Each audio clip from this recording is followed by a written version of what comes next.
before. So this summit is already a success. Do you believe that? Yes, thank you for that. Our proud partners are Bluecrest University College, and I believe that you are proud members of Bluecrest. Put your hands together for yourselves. Thank you very much. Proudly sponsored also by Anglo Gold Ashanti Limited, and this is part of their social corporate responsibility in supporting and empowering young people. Montwater, Customer Service Africa, Face Communication, Leather on Call Ghana, and Aladdin welcome address. Keep the applause up.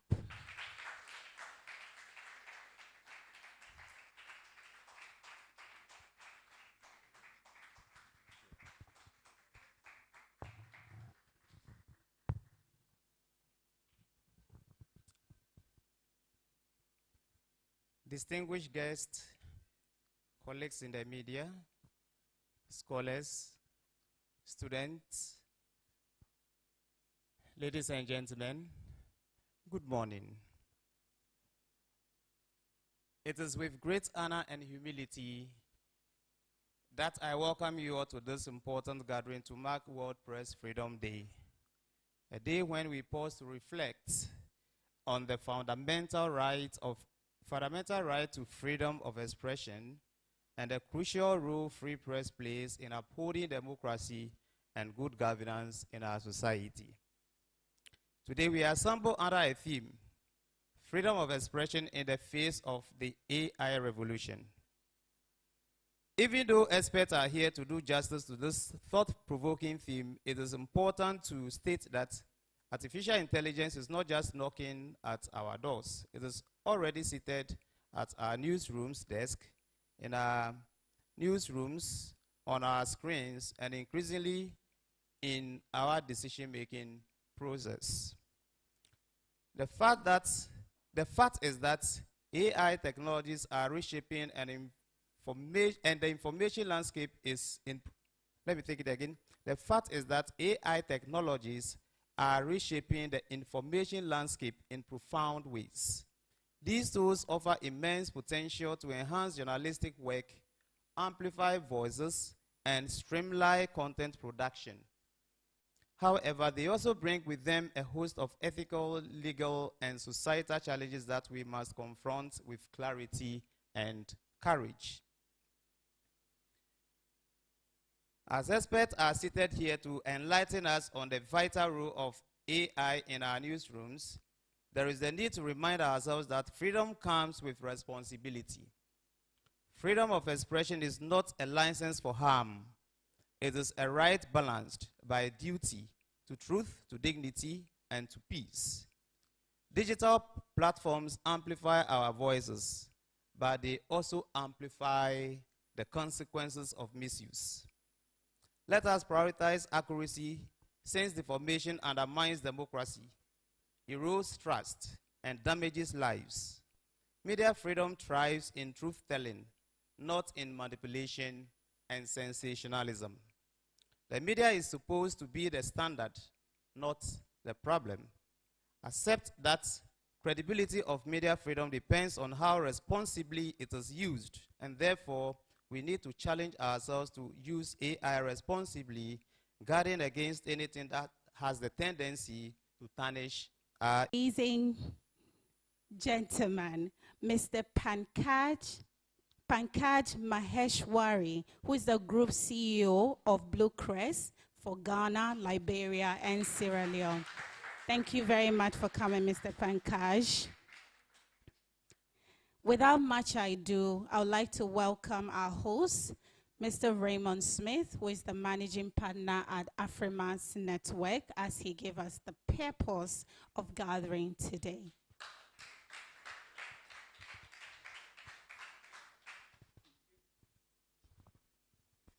Hi.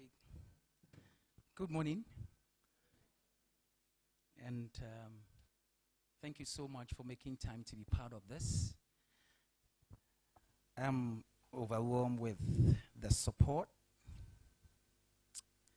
maybe I just want to say this, that I'm not a trained journalist.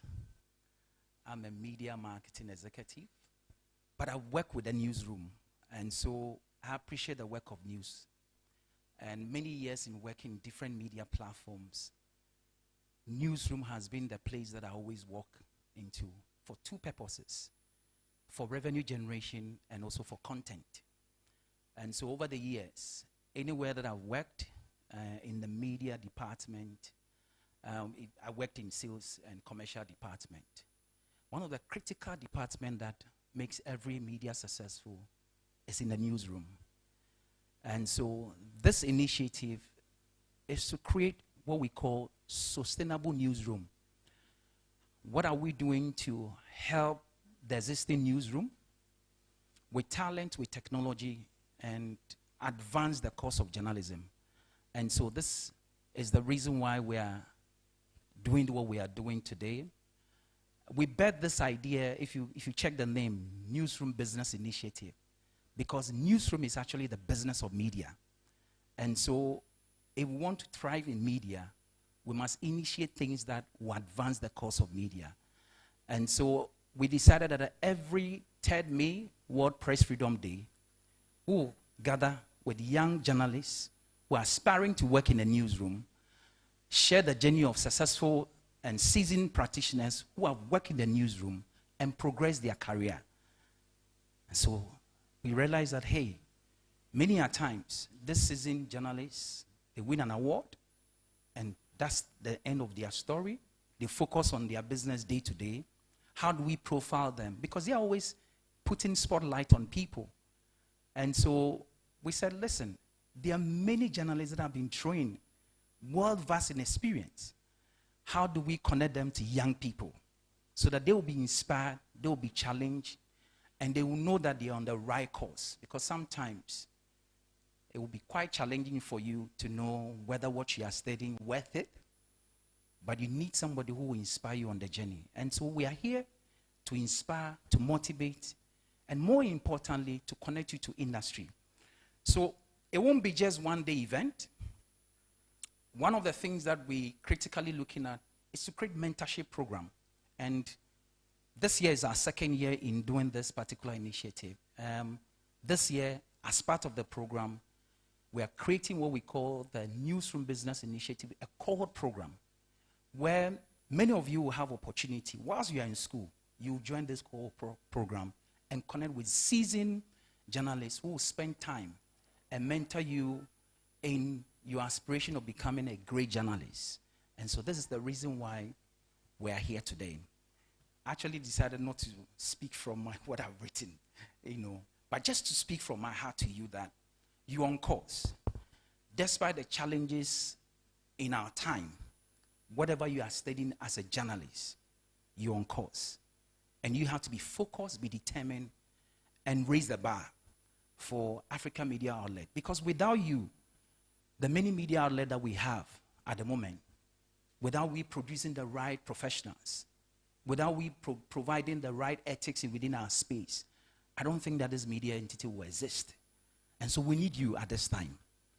We need you to be empowered. We need you to be motivated. We need you for you to know that you are on the right path.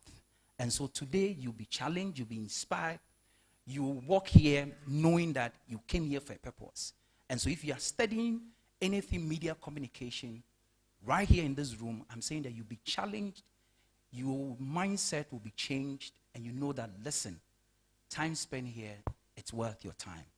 Once again, I want to thank you for making the time to be here. I just want to take this opportunity to say thank you so much to our key brand sponsors.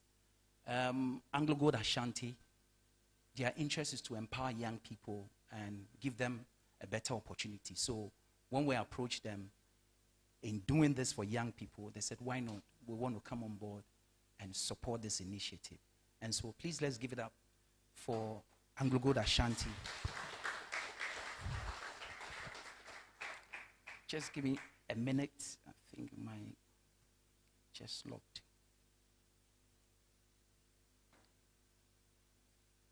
I need to appreciate these people because they are so much important to us.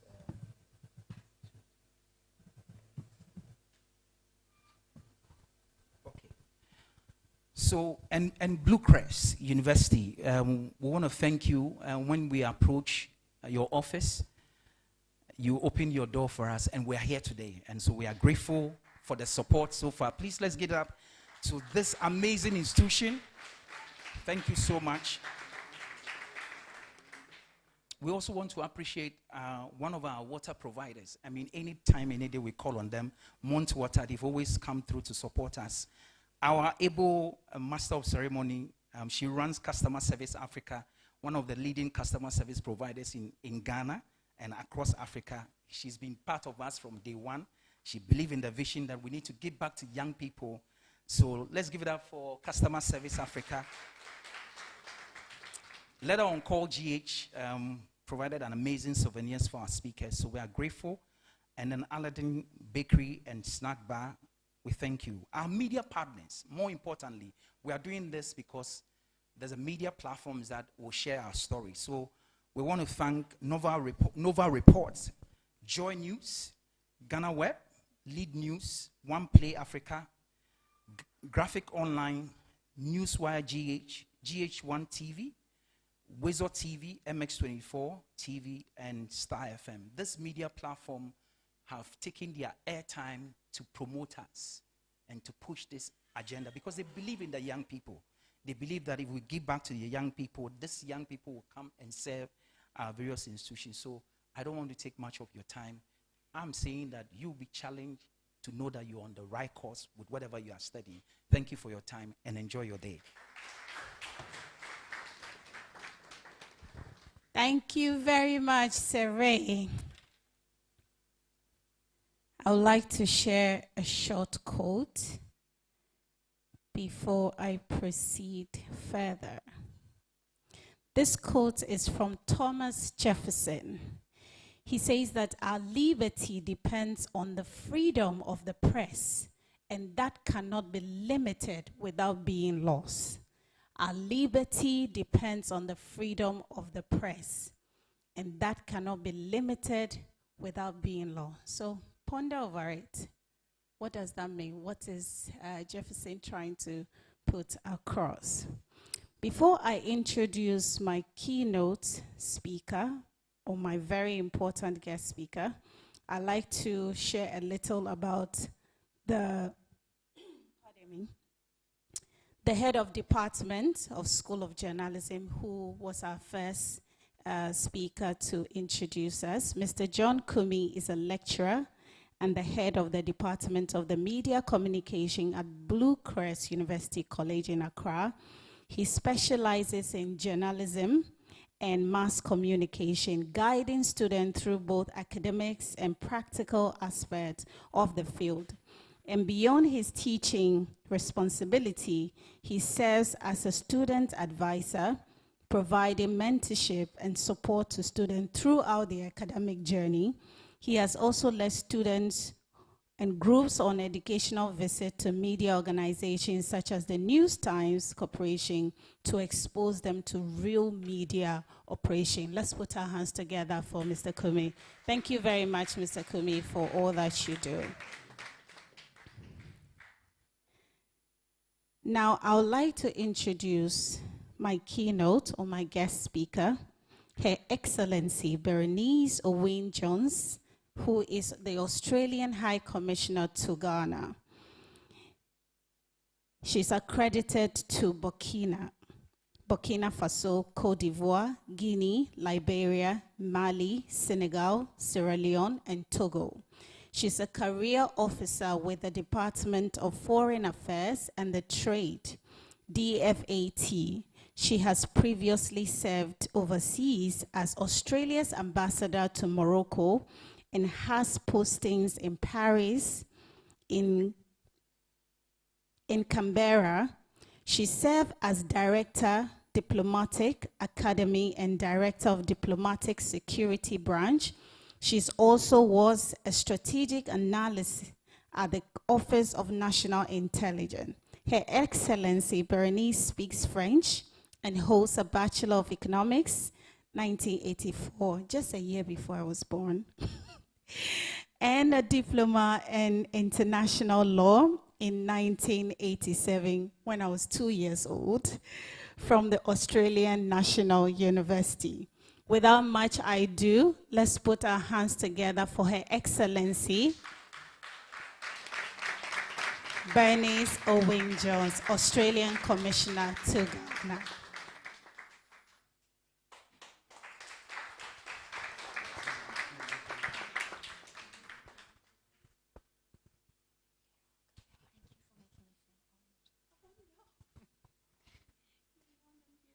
Thank you. Good morning, everyone. Dear friends of the media, honorable distinguished guests, students, ladies and gentlemen, I'm honored to be with you to mark this important day, World Press Freedom 2025. I want to thank AfriMass GH and the AfriMass Network, Bluecrest College, of course, and media partners for organizing what I'm sure will be a very insightful conversation on the future of free expression in an era of increasingly shaped by artificial intelligence. May 3rd is a date which celebrates the fundamental principles of press freedom. It is an opportunity to evaluate press freedom around the world, to defend the media from attacks on their independence, and to pay tribute to journalists, including those who have lost their lives in the exercise of their profession. Australia is actively advocating for the protection of journalists and freedom of expression in international fora such as the Human Rights Council, and Australia is a member of cross-regional groups like the Media Freedom Coalition and the UNESCO Group of Friends on the Safety of Journalists.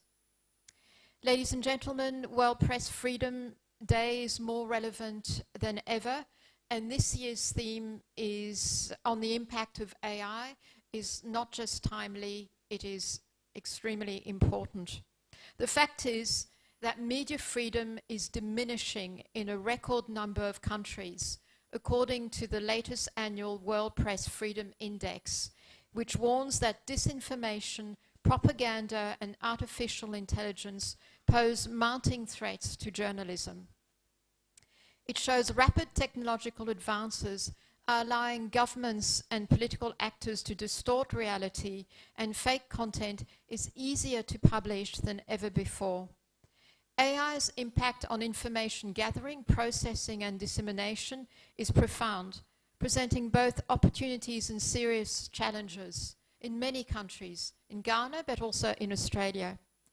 Access to reliable information has become increasingly important in the age of digitization, fake news and disinformation campaigns, and also rapidly evolving technologies and media platforms. I will leave it to experts and practitioners to discuss the opportunities and risks in more detail, but I do want to mention a few. There are, as just mentioned, there are undeniable opportunities. The productivity gains AI offers for content generation and time savings for journalists and editors, they can be significant. And also for the public, AI offers better information flows and greater access to content. However, the risks require careful navigation. There have already been high-profile misuses of AI, and some researchers have cited the potential impact on audience trust as urgent. It can be used to spread, as we know, false or misleading information, increase online hate speech, and I'll say a bit more about that in a minute, and support new types of censorship. Some actors may use AI as spyware to monitor the activity of journalists and stifle freedom of expression. I'm pleased to see that there's going to be today a panel conversation on women in newsrooms. Women face particular challenges and threats as media workers, including gendered harassment online, gender disinformation, and a lack of access to senior positions in many media organizations around the world, including here in Ghana. The UN Commission on the Status of Women has identified technology-facilitated gender-based violence as a critical global issue, particularly affecting women in public-facing roles like journalism. AI systems can generate deep fakes, doctored images, and misinformation campaigns aimed at intimidating, at the very least, women journalists.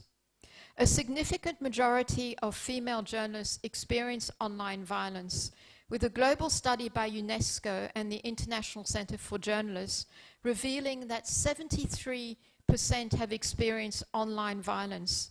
This can include threats of physical and sexual violence, and in some cases, offline attacks as well. The escalation of technology-facilitated gender-based violence is of urgent concern and forms a serious threat to an inclusive and diverse media landscape. More broadly, the media should be elevating voices of groups facing marginalization due to their gender, ethnicity, social or political affiliation, rather than reproducing and reinforcing prejudices against these groups, including through the use of AI. To give you an example, when issues of violence against women are raised by the media, these discussions often do not connect the issues to the wider social context that enables this violence. Similarly, stories involving herdsmen tend to focus on criminality, emphasizing negative prejudices against these groups. AI, however, can also offer a solution to some of these problems by streamlining reporting tools and enhancing fairness in digital spaces. These advancements could reduce barriers to reporting abuse and enable faster responses. So AI could be, in this case, a force for good as well. In the face of all these challenges, newsrooms are developing codes of conduct and increasingly doing fact-checking. This is to be encouraged. Embassies and high commissions here in Ghana can play a role in protecting media freedom through the range of activities they undertake, such as public and private diplomacy, providing funding for media initiatives and training, capacity building, and supporting fact-checking organizations. At the Australian High Commission, we are always pleased to support initiatives that have the potential to enrich the quality of media in Ghana and within the sub-region. Through our direct aid program, for instance, we are supporting DCAN in empowering women journalists in Ghana by addressing the systemic challenges they face, including the gender bias I just talked about, workplace harassment, and lack of leadership opportunities. The program will provide capacity building workshops, mentorship, and safety training, while equipping participants with essential skills to produce impactful investigative stories and navigate threats in the field, and navigating a much more complex landscape that includes AI. Ladies and gentlemen, let us ensure that World Press Freedom Day is not only a reminder of the freedoms we value, but also a call to action to defend and protect the journalists who, despite continued challenges to their profession, always serve the public good. Thank you for your attention.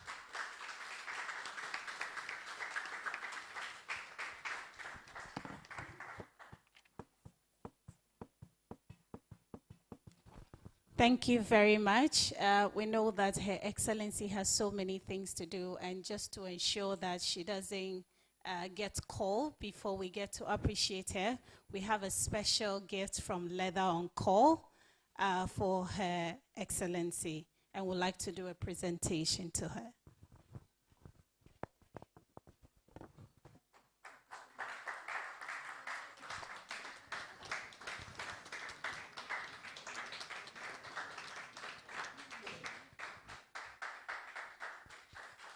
Thank you very much for coming. All right, that was a powerful presentation on freedom of expression in the face of AI revolution. And one key thing that I pick up is the undeniable opportunities that AI brings to the media space, to journalism, and how it can also be used to solve as a solution to some of the challenges that will occur, and how you should be careful in navigating and the use.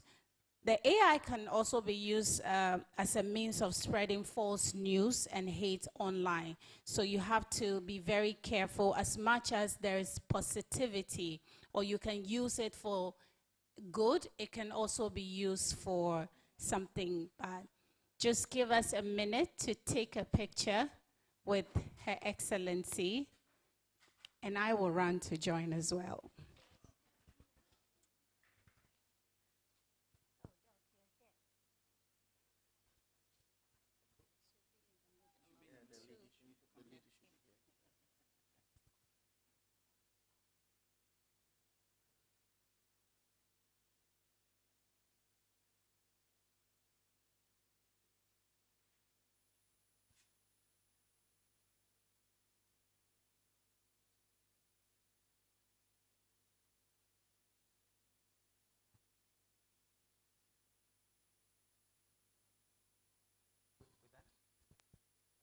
Thank you, Your Excellency, for spending your morning with us. Can we give her a round of applause?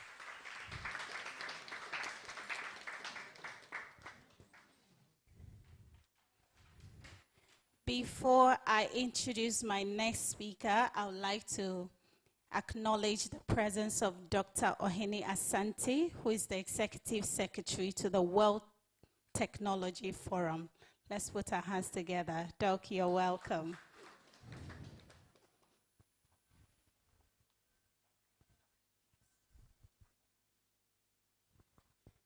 Okay, my next speaker is Mr. Teo Yate. He's editor, Graphic Communication Group Limited. With nearly 30 years of journalism experience, he's previously served as deputy editor of the Daily Graphic and editor of Graphic Business.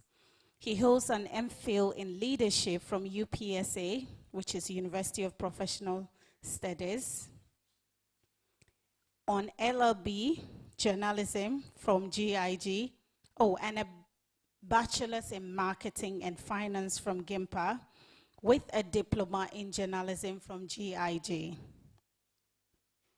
Mr. Yate is passionate about international affairs, global politics, and developing high-performing editorial teams.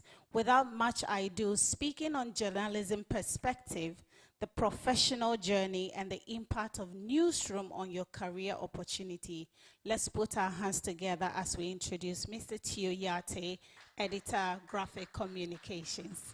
You're welcome, sir. It's not resounding enough. Thank you.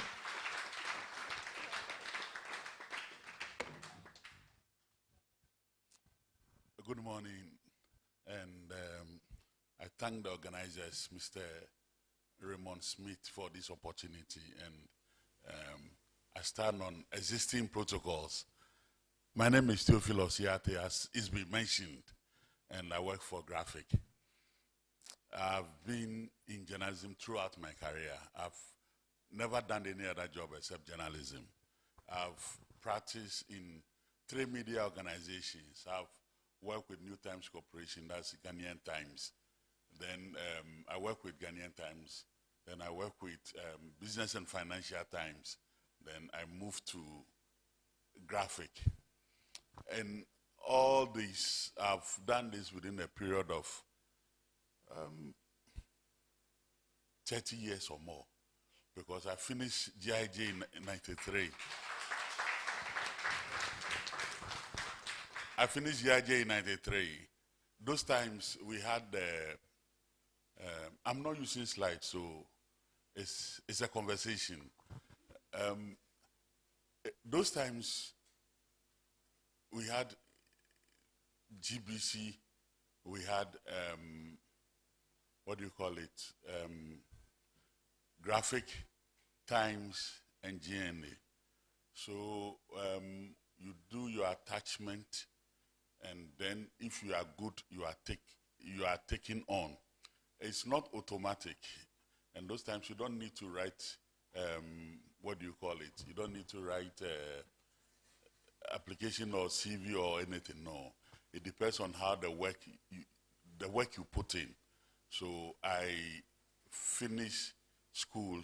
I did my service in Times, in Spectator in Times. Then I continued. Throughout my journey, a lot has happened, and as young ones, sometimes the question you ask yourself is that, are there opportunities for me when I finish school? What will I be doing, or what is the next chapter for me after school? One thing about journalism is that it's like performing arts. You write your own testimony. Your work will speak for you. You do things that at the end of the day, somebody will look at it and say that, look, I want to employ this person, I want to work with this person, or I want to work with that person. So that's basically what happened with me. I work in journalism. I did my work as a reporter.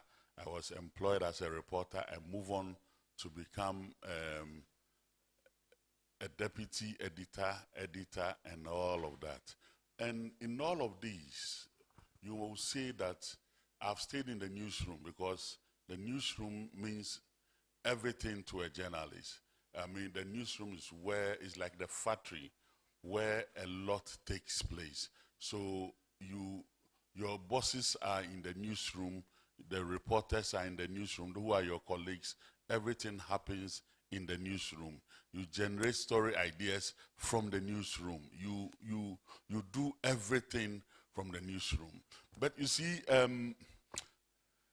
I'm sharing my career journey. So okay.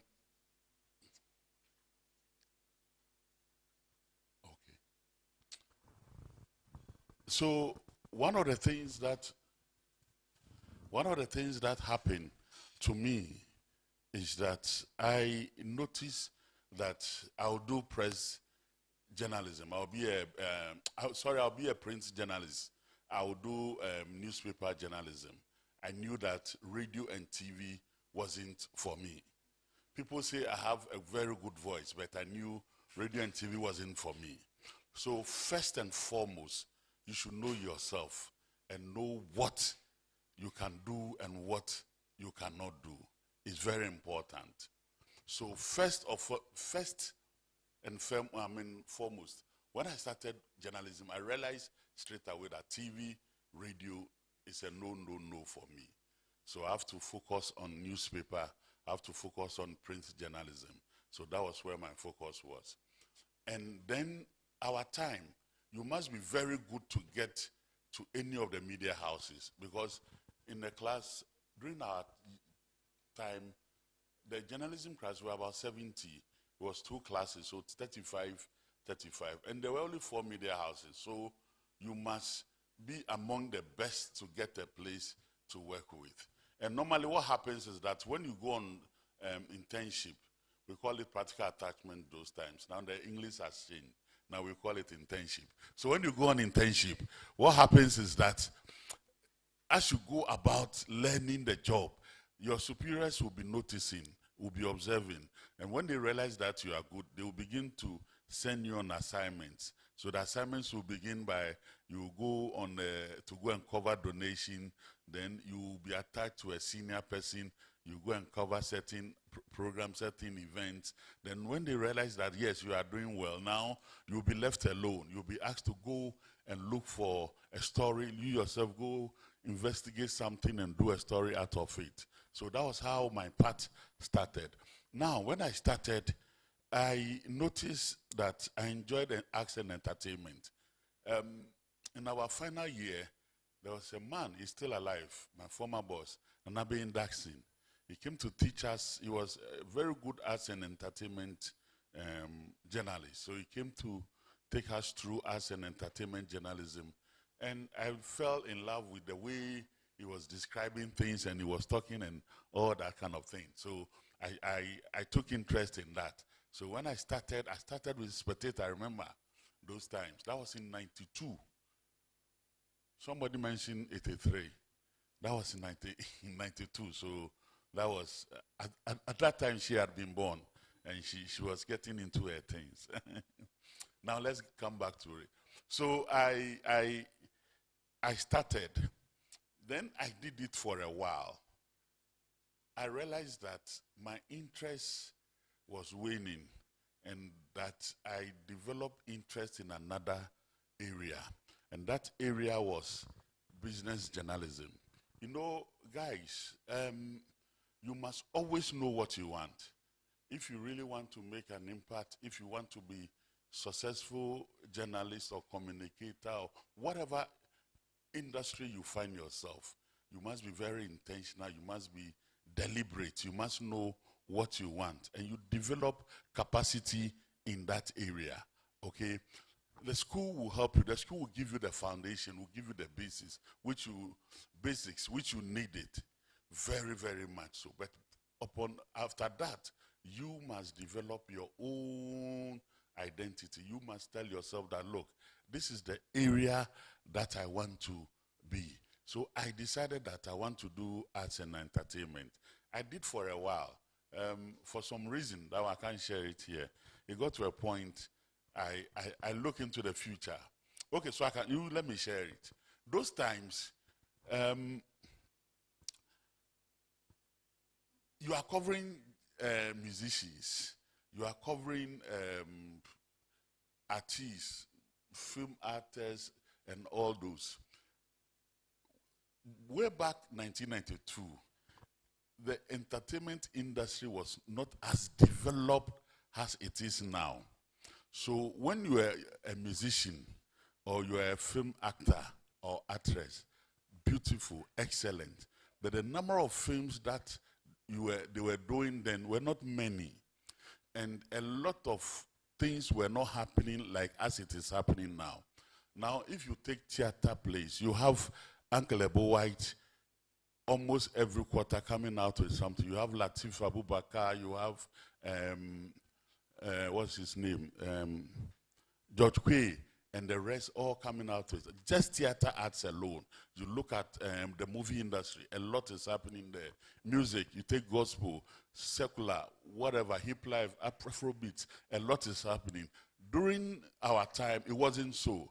So at a point, it became boring because there were already the seniors there. So I needed to find my space somewhere. Okay, so I decided to do business journalism. When I started, I realized that I needed to go back to school. So one of the things you need to do is decide on where you want to be, that this is what I want to do. Two, you delve into it, you dive into it. When you start, remember that you need to build your capacity. You need to, because you must speak as an authority, you must speak as of right, not because everybody is saying something, then you too, you have to say something. You must be an authority in that your field. So I realized that if I have to be taken seriously, I need to develop myself. So after a while, I went back to school to do banking and finance. I did banking and finance, not because I wanted to work in a bank or anything, but I just wanted to be a better business journalist. And at that time, I think I was in Times. Then I moved to BNFT. But that also tells, there's a story in there. You know, when you develop a certain skill, you will be noticed. People will notice you. So I was in Times, I felt that the salary wasn't good enough. So I resigned. And BFT came for me. And BFT was ready to pay 5 times what I was earning in my previous job. Why? Because they realized something in me. I was giving value. I had, besides getting to try and be a very good journalist, financial journalist. I went to school to enable me to be a good journalist. And then people saw the value. I went to BFT. BFT, I was there, and I realized that it was not just enough being a journalist, but you must also learn the commercial side of the business. So whilst I was doing journalism, I became the deputy editor. I said, no, it's not enough, and that I must be able to know the other side of the business. So I learned the commercial side and all that. Now, you must always be in the position to continue learning. Continuous education is very important. Always seek learning. Always pursue learning, whether formal education or informal, but always improve upon yourself, build capacity. The High Commissioner was just speaking here this morning, and she was talking about capacity building.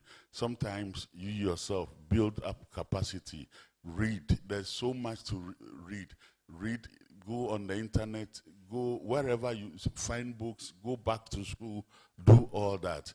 I went back to school, and I am always in school, not because I wanted to change professions, but I just want to be a better person. I was once a journalist. I realized that, look, I'm entering into leadership position, so I must develop myself. So I went back to school. I got degree in law. I didn't want to practice anyway. I just want to understand law and see how it works for me as a journalist and as an editor, so that in the course of my work, will not be getting a lot of defamation suits and all that. Because if you get one and you are not lucky, to collapse your business. And no business owner wants his business to collapse because of your recklessness. So I needed to go back to school to learn law and understand defamation, understand everything about the work I do, so that I make sure that we are always on our guard. I went back to school. I did the law. I finished. I was, okay, this is nice. And I was also climbing up. It got to a point I said, no, I have to go back to school again. I went back to school, and then I did MPhil. In all of this, I was also progressing in my career. I started as a reporter. I moved to become an editor in Times, a deputy editor. I moved to Business and Financial Times. I came there, I became deputy editor. It got to a point now there was no room for me to climb. So graphic also came. Then I decided to move to graphic. That was in 2014, 10 years ago. So I moved to graphic. I went there as graphic business editor. After a while, I was promoted. I became deputy editor of Daily Graphic. Then, after a while, I was moved to become the editor graphic. Editor graphic means that you are the editor of Daily Graphic, and also we have other publications, Graphic Online and all the other publications. The editors report to you. So, in fact, in the organization, you are in charge. You provide the direction, the news direction for the whole organization. And the organization, we are a media house. All that we do is to generate news. So that's my business. My business is to think about how to remain relevant and stay ahead of the competition, or remain very strong. We are an organization that is 74 years. If you have been entrusted with an organization that is 74 years, this year will be 75, you cannot mismanage things. You have to make sure that you add value to it. You have to make sure that you cause it to grow. You have to make sure that it's sustainable, so that others too can take over from you sometime. So this has been my journey, and there have been lessons. I've learned a lot. One of the things I have learned through my journey is that you must always develop a very strong mental resilience. You must not be somebody who gets easily discouraged, because there are times that things would fight you. The system will fight you. When I say the system, I'm not meaning government or anybody, but the work becomes, it's very difficult. There are times things will not go your way. For instance, today, we went to work, we did our work, this dawn, we woke up only to be told that our printing, there are technical challenges, so we can't print because the machine had developed a problem. So whilst I am here, I am thinking, and for our machine, it's a very big press. When a part spoils, it means that you have to import from Germany, and then DHL has to bring, and it's a lot of money, and it disrupts whatever you have done. So you must be somebody who is always ready to handle pressure, and you develop it right from day one. You don't wait for when you grow and you become strong. No, you meet people will not like you. You face adversities, you face challenges, but you must develop that mental strength to always be able to sail above. So that's one thing you must develop. Two, you must always be in the mood to learn. Always upgrade. Always upgrade yourself. Don't ever be satisfied with where you are. And don't learn because you want to just acquire the certificates. So when they are talking, they said, who has a master's? You need to have a master's. No. Make sure that the school, you don't walk through, what do you call it? Bluecrest. Make sure Bluecrest walks through you, okay? And what does that mean? You live by knowing and understanding and grasping everything that you learn. I did banking and finance many years ago, but I can discuss various aspects of banking with you, and you'll be surprised. You want to find out whether I'm a banker. I am not a banker, but I can talk banking with you. I did law. My colleagues are practicing law. Some have been called to the bar for the past, they've been called to the bar for 10 years now and all that. I didn't practice, but I can speak law, I can talk law, I can discuss law, because I decided that anytime I'm in school, I want to understand what I'm being taught. So learn and make sure that you know, you understand, and you can apply it. Okay? So develop that mental strength. Two, make sure that you always in the mood to learn. You are always learning. You stay learning. You never stop learning. Never, ever stop learning if you want to be successful. There's also something that I do. Not just the formal education, but the industry that you are, you make sure you know what everybody is doing, what is happening. I always want to know what my competition is doing, what are they getting right, what am I not getting right. And I'm always ready to learn. Never ever be at a point where you feel too complacent, you feel too known, you think you know it all. No, sometimes you don't know. Ask basic questions. When you are wrong, admit that, Charlie, you don't know the thing. And that is the only way you can do well in life, okay? I'll pause for here and wait for you to ask questions, and then we can take it up from here.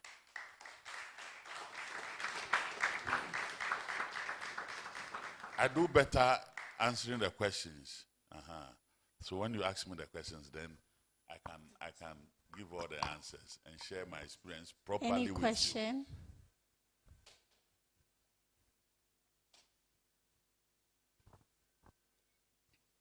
As for journalists, yes, there's a hand. Thank you for not letting me say what I was going to say. But you know the funny thing, journalists, we don't like answering questions. We are used to asking questions, but we are not good with answering. Okay. Good morning, sir. Yes, sir. I just want to, for you to just highlight some few challenges that you encountered as a journalist, and some of the decisions that you've made and you've regretted of taking that decision Thank you. Okay. Powerful question. Good question.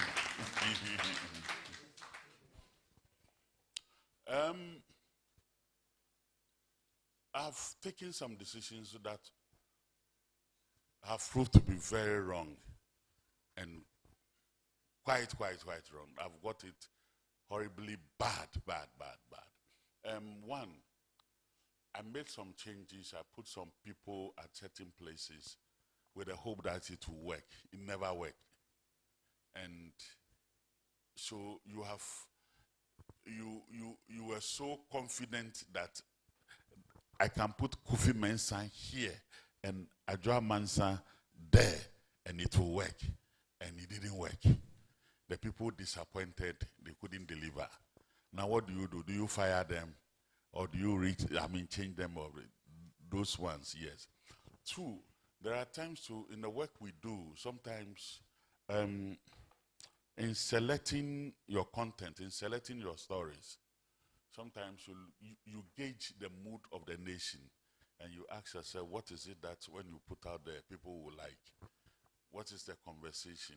How do you change the conversation? What do you think? And sometimes you get them wrong. You publish them and nobody will be interested. Sometimes you think this is what people want and it won't work. Because of experience, you can tell that this will work and it won't work. Sometimes too, you follow the analytics. It will tell you that this is what people are reading. You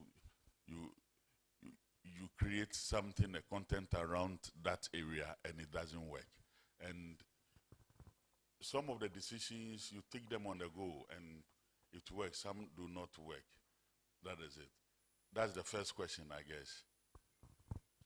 There were two questions you asked. The challenges.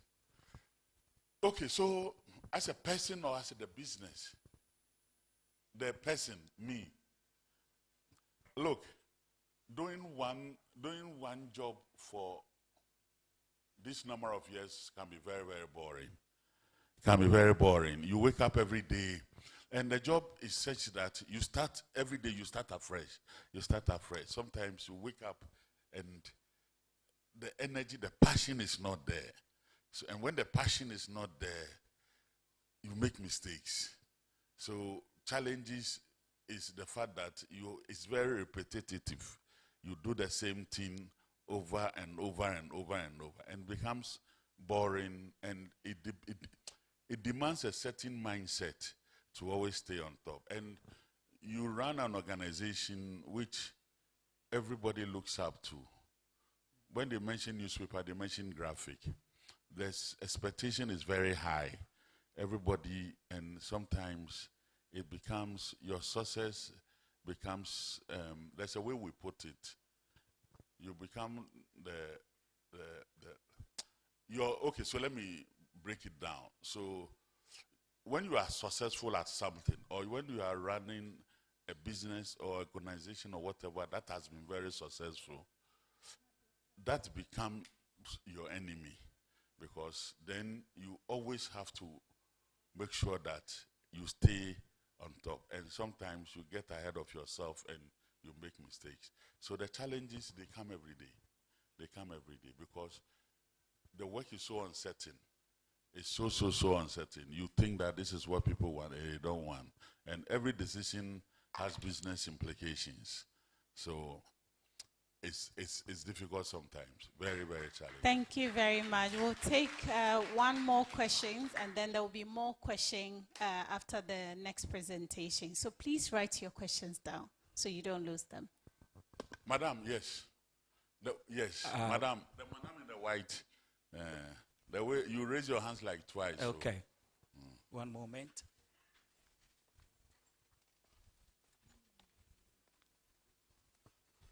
I'm Pamela Bishai, okay. A final year student at Pentecost University. Sure. Majoring in journalism. Sure. Listening to you, looking at your life over the years from, being just a reporter to now probably the head or something big at graphics. Looking at journalism in those times to this contemporary era, there's been a lot of changes. Yeah. A 23-year-old final year student majoring in journalism. Everything is Blair, they will say, why are you pursuing journalism? Anybody at all can be a journalist. Why don't you pursue banking and finance? There are other sectors you can, go to school and then get big money. Why are you pursuing journalism? And then you can't find the answer because they will tell you anybody at all can be a journalist. What's that motivation you give to a 23-year-old majoring in journalism, probably a final year, final semester? Thank you.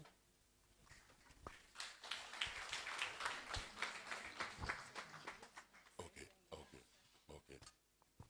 I hear there's another question for me. Yes, I do have a question for you. Please. My name is Emmanuel Kutuka. I'm with the Department of Mass Communication and Journalism, Bluecrest University College. I'm in my 7th semester, okay. Now, I love to MC so much, what we do call master of ceremonies, okay.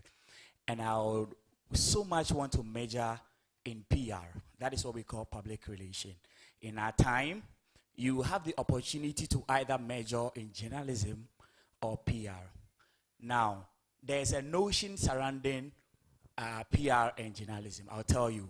And that is that when you do journalism, there's a higher chance of you getting employed, and there is a higher chance of you being able to revert to doing PR, okay? But when you do major in PR only, there are certain limitations, even when it comes to the job market. Say, Mr. Yate, I beg your pardon, knowing you being in the industry for a very long time, what I do is an MC, and I enjoy this so much. I want to stick to PR and not necessarily move to practicing journalism fully. What is your advice to me? Because I'm really confused. Thank you. In fact, you're on the right path. You don't have to be confused. You've got it all going for you. And I'll explain. You do PR, and you do MC. Okay, very well.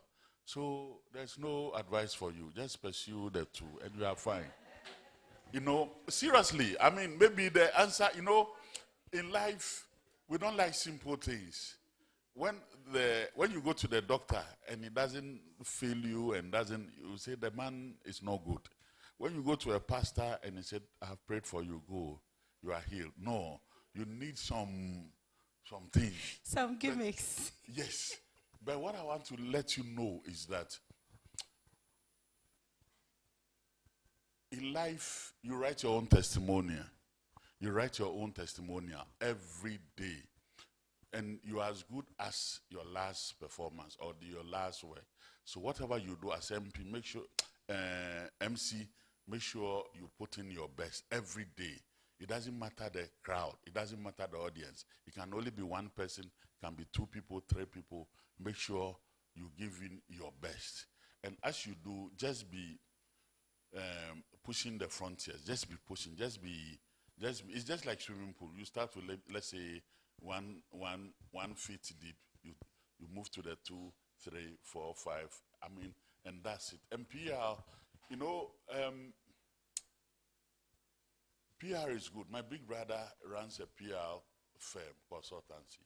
And I see the money that he makes. And he's doing that quietly, So just devote time to it and you'll be fine. Don't just be on the path that you are. One will work at a point, one will bring you the money. At another point, one will not bring you the money. Sometimes there will be jobs you will do. Sometimes no jobs will come. But MC work, somebody will invite you to come and MC. So the two is good. You have a side hustle. I don't know which of them is your side hustle. Whether the PR is your side hustle or the MC. MC, there's no 9 to 5.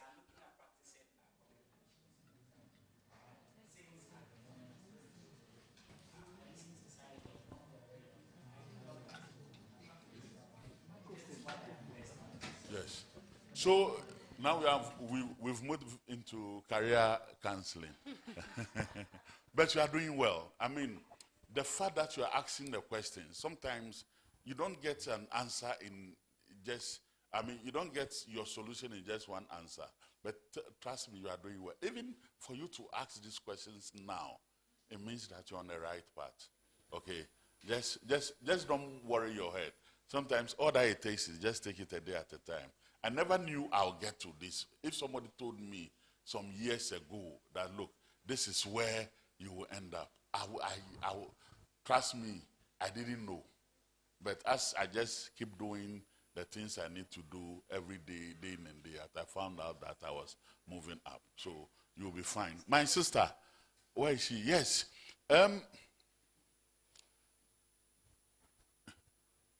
Why journalism? Because it doesn't pay. It pays. It pays. It pays in ways that you wouldn't believe it. It pays. Just be an excellent person. Just pursue excellence. And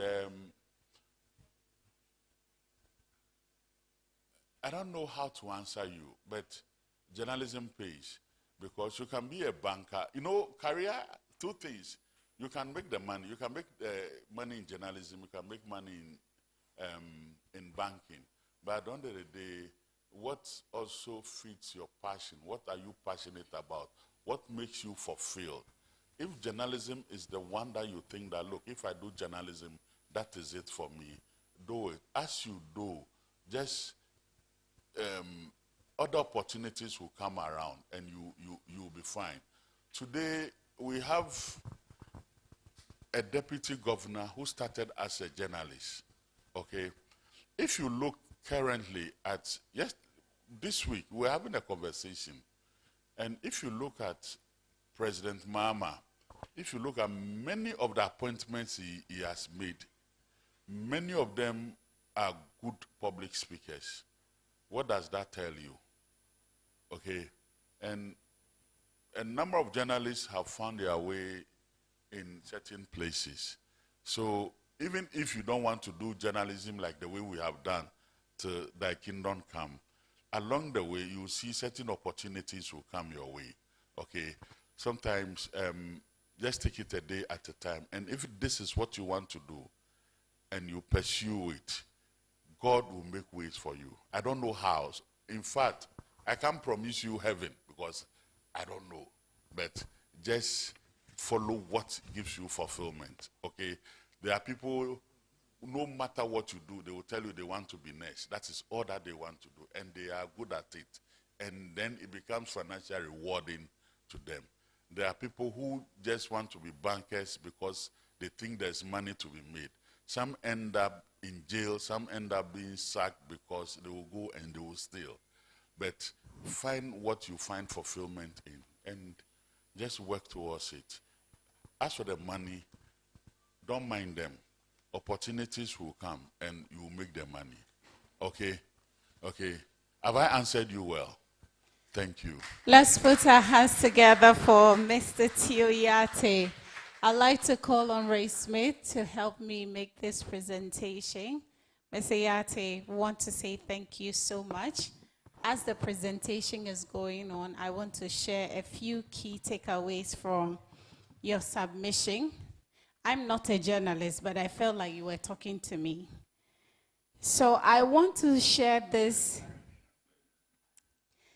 wonderful quote by John Hesse because it relates to what Mr. Tio spoke about. He said, journalism allows its readers to witness history, and fiction gives it an opportunity to live that. By John Hesse. Mr. Tio, thank you so much for coming. You really inspired me. My key takeaways from Mr. Tio's submission is decide on what you really want to do. Yes, what do you really, really want to do? Decide on it. Now, when you decide on that thing that you really want to do, delve into it, like dive into it. Understand it. Become it. Become an authority in that space, in the subject or the field. And give value. Be someone that likes to give value.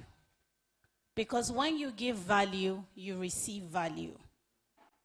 And build capacity in that space. Build mental resilience.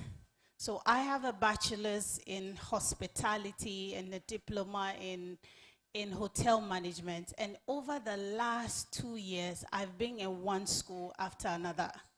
A year with Stanford Online, doing entrepreneurship and product innovation.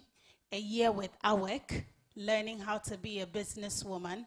And another 4 weeks with Pan-African Leadership Institute, doing executive leadership management.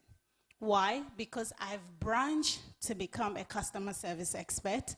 I've been certified as a customer service expert, certified as a practitioner in training. So Mr. Tio's submission, I felt like he was directly talking to me. Continuously upgrade yourself and be an industry seeker. The industry which you are in, always try, what's the new trend? What are they talking about? What's relevant to where I am and what I am doing? Let's put our hands together once again for Mr. Tio. And before I introduce my next amazing speaker, I'd like to acknowledge our partners, proudly sponsored by Anglo Gold Ashanti, which is part of their social corporate responsibility in supporting and empowering young people. Bluecrest College, for ensuring that the students are here to support us and giving us the venue to have this amazing session. Customer Service Africa, redefining customer service in Africa. Customer service, customer service. Thank you, Subai. Ultiface Communication, Leather on Call, who is giving us this beautiful presentation for all our speakers. Aladdin Bakery and Snack Bar, where every bite tells a story, and to all our media partners here. I'd like to invite our next speaker, Dr. Ohene Asante. He's the Executive Secretary to the World Technology Forum, where he leads efforts to promote global innovation and technology advancement. And with a diverse background in medicine, engineering, economics, and diplomacy, Dr. Asante focuses on shaping international collaborations and policy discussions around technology for sustainable development. He's also a recognized thought leader on the societal and ethical impact of emerging technologies and regularly contribute to global forums and initiatives such as this. With a resounding round of applause, let's invite Dr. Asante. Doug, you have to school me. How are you in medicine, engineering? You're in so many things. So I'm sure you give us some coaching once you're done. Thank you so much. Thank you. Good morning, ladies and gentlemen. Oh, please. Good morning. Good morning. I'm happy to see you all. Give me a round of applause. It is for me. And one for yourself. All right. So just as Madam MC has said, I'm Dr. Ohene Asante. I trained as a pathologist. I trained as a medical doctor. But realities has shifted my possibilities. And so now I'm flying in the sky as the young man who is not seeing any limits, but the limits being himself. So today I came to share a few thoughts with you. By kind courtesy, the invitation by Mr. Raymond. I'm so happy to be here. I felt so much inspired when I was listening to Mr. Yate. I've read a lot from him. I didn't even know the man who was writing those amazing stories and editing them. In the next couple of minutes, I'm going to speak to you about some criticalities in the media space, which we should pay attention to, and what we should do to contribute to Ghana's development, the Ghana you and I would want to see, the role of the media. So if the technical team have it, thank you so much. My presentation is going to focus on a few things, including this one. we are going to look at the media as a bridge of influence in society.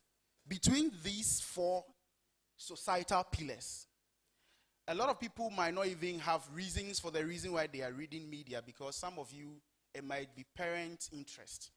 I know someone whose dad always wanted to sit on GTV and deliver news, specifically by wearing his kente clothes and all that. And he couldn't get, so he has a son in GIJ, Unimark GIJ.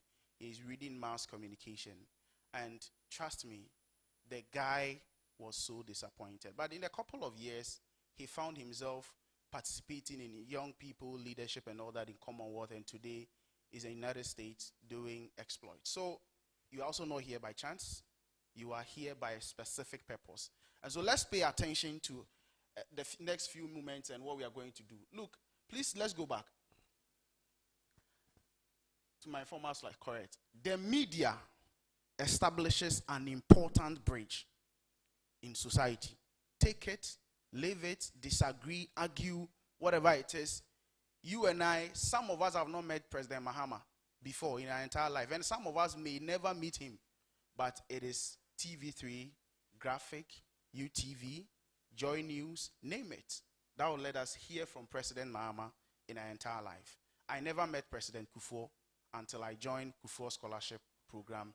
But between the years of 2001, 2009, it is always Peace FM that will be listening to his voice and a couple of things about his government. So the media establishes an important bridge in society. First of all, it establishes a bridge between us, we the people, and the state. The state is constituted of the politics, the governance, the leadership, and also the people giving power, the society, the voters, the electorates. That is what the media does. The second thing, the media also establishes bridge between the business community and consumers. What is the best radio commercial you remember? Is it this way chocolate drink? If you're a bufua, semi-bufua, and all that you listen to, you watch TV3, GTV, and a couple of radio commercials, TV commercials. It is because of the media that you hear of these brands. A number of business communities gain their profit because of the media. A number of consumers buy certain kind of product because of the media. The next thing is culture, community, and the public. The media shapes public discourse, and the media controls public mentality. The way you think today is because of the media. So the media is very, very important. If you happen to find yourself in the media space, please embrace that opportunity and develop yourself to fly in flying colors. The next one, or the last one, is the public perception and influencing mindset. The media shapes the way you dress, the way you talk. A lot of us here, we are talking because, for me, I like to talk like Dr. Miles Monroe. There is this South African public speaker called Vusi Thembekwayo. I have never met him before. The first time I saw him was somewhere 2015. It was on YouTube. And I'd like to talk like that gentleman. That is the power of the media. I like to speak like Bernard Avle. I follow him a lot. I appreciate the delivery of Emifa on Joy News. I appreciate this lady. She's called Akusia Boaboaje. She used to be on OKFM. I like Shamima, the way she speaks and all that. It is a media. They influence how I think and behave. The next slide. Correct. The newsroom, which is one of the most amazing topics that I've always enjoyed speaking on. As a trained diplomat, I have participated in a couple of international conferences. The reason why I do that is the news that these journalists come there to generate and how I make my voice known. Let's look at a few things. Please go back. I want to give them some classics. The classic says that the newsroom and its impact on daily decision-making and influence on the citizen. How the news editor sitting in GTV newsroom, the producer, Mr. Yati, managing graphic editing activities, how he shapes your thoughts. It says that the newsroom significantly influences the daily decision of the average citizen by shaping their understanding of current events, what is happening in the country, by shaping their understanding of current events, influencing their perceptions of safety and potentially impacting their purchasing habit. Correct one. Consumer thinking, consumer behavior, purchasing habit, and social interaction, the way you behave towards your fellow Ghanaian. News coverage hugely. It affects the individuals and think about issues like health, risk, economic conditions, social justice, and which in turn in their daily life affect their choices. So the choices that you make is actually influenced by this media that you are studying about. The next one, let's look at some statistics. Do you know that the newsroom impacts almost 87%, more than 87% actually, in our daily communication, daily engagement? 87% on the decisions the average Ghanaian makes is based on the media. And it's directly from the newsroom. Print media is just 10%. And local media is just 3%. So people talking to you about an information and all that. This statistics is telling you how you make decisions on a daily basis. Please, let's go to the next one. The impact of the new media in speed of communication and influencing public perception. This is very, very critical. Look, some of you here, for the past 1 year, according to a report, is saying that you've never tuned a radio before. Some of you here, or some of us, there are people who will never have the opportunity to watch the TV. Not because they don't have a TV, but because they don't have the time to even sit behind the set to watch it. And so they are thinking their influence is always dependent on the media. And this is through the news media. Let's check the next slide and what it's telling us. So out of the 100% strike, 85% of new media, or 85% of the public decisions and how we perceive things in our daily lives are dependent on the new media, which is 85%. Social media, digital communication platforms, fact, click, website, and live streaming. Based on the new media. Let's go to the second one. Please come back. Correct. Just 10% is based on Peace FM, GTV, Obonue. I love Radio Gold. And what again? And you can mention. Then just 5% read graphic. No, let's be honest, please. Let's do a quick check here. For the past 2 years, not 2 years is even too long. Let's say 6 months. Who has read graphic here? Graphic. How many of you like reading graphic weekly? Newspaper, correct. Print media. Please let me have this one. When I was coming this morning, I just took this. I bought this. Look at the convenience your phone helps you with to access information. Read from CNN, Al Jazeera, BBC, Forbes BLK, Bloomberg, come to Graphic, Business and Financial Times, come to the Enquirer, the Ghanaian Times, Daily Graphic, and all that. And this one, as compared to this one, how many of this one can you carry along on a daily basis? How many places can you go with this? That is the impact of the new media. 85%. Let's go to the next slide. Very critical. Just know that the reason why I participate in international media activities, specifically diplomacy and international relations, is that the world is not only about Ghana. Even Ghana, in our small West African sub-region, we have not one, not only two, but three neighboring countries. So international issues are very important. The moment you leave Ghana and crosses the border, you pick a flight, you leave Kotoka, you are in the hands of international media. Whatever information you feed on, BBC, Al Jazeera, and let's look at how it impacts us as Africans. Correct. Foreign media coverage of Africa often presents skewed, I like that word, skewed and limited view, which can hinder continent's developments by perpetuating negative stereotypes and overlooking positive narratives. This coverage frequently focuses on conflict, poverty, and instability. Is it true? All right.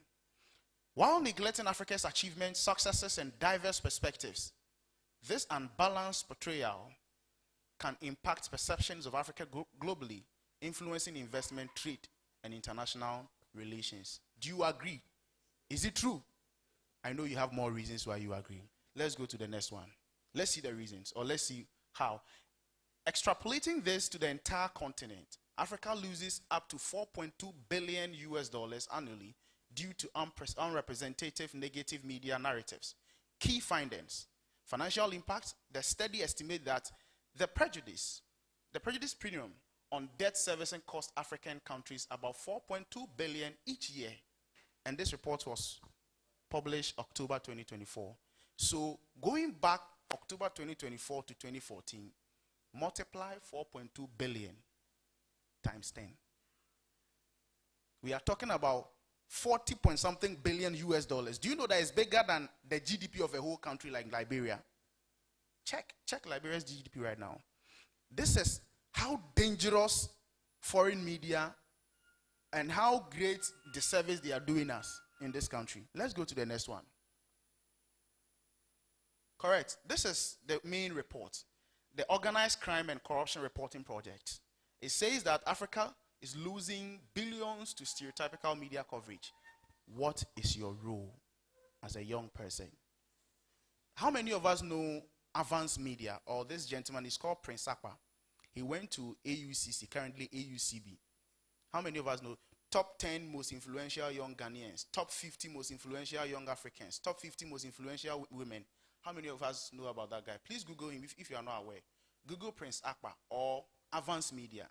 This gentleman has used the storytelling approach to tell the story of young Africans who are doing amazing things, young Ghanaians who are actually influencing the market space through new media. And that is a power you have in your hands. Someone mentioned he's interested in PR. If you are interested in PR, come. Sikaman Media is up there. Let's give it up to our brother Sikaman Media. They are doing exploits, seriously, you know. He is here to pick a coverage, independently and voluntarily to pick a coverage on this particular program. And that is what, as young people, look, you might not need Peace FM. You might not necessarily need GTV. But if you have Twitter in your hands or X, if you have LinkedIn, look, I posted this program on LinkedIn. I had someone from Brazil expressing interest in this program. That is what you have in your hands. The next one. Thank you. Let's go to the next one. This is just part of the correct. AI and how it's going to change your practice. AI will significantly disrupt the media space. One, it will automate issues. Two, it will personalize content and also enable new forms of creative expressions.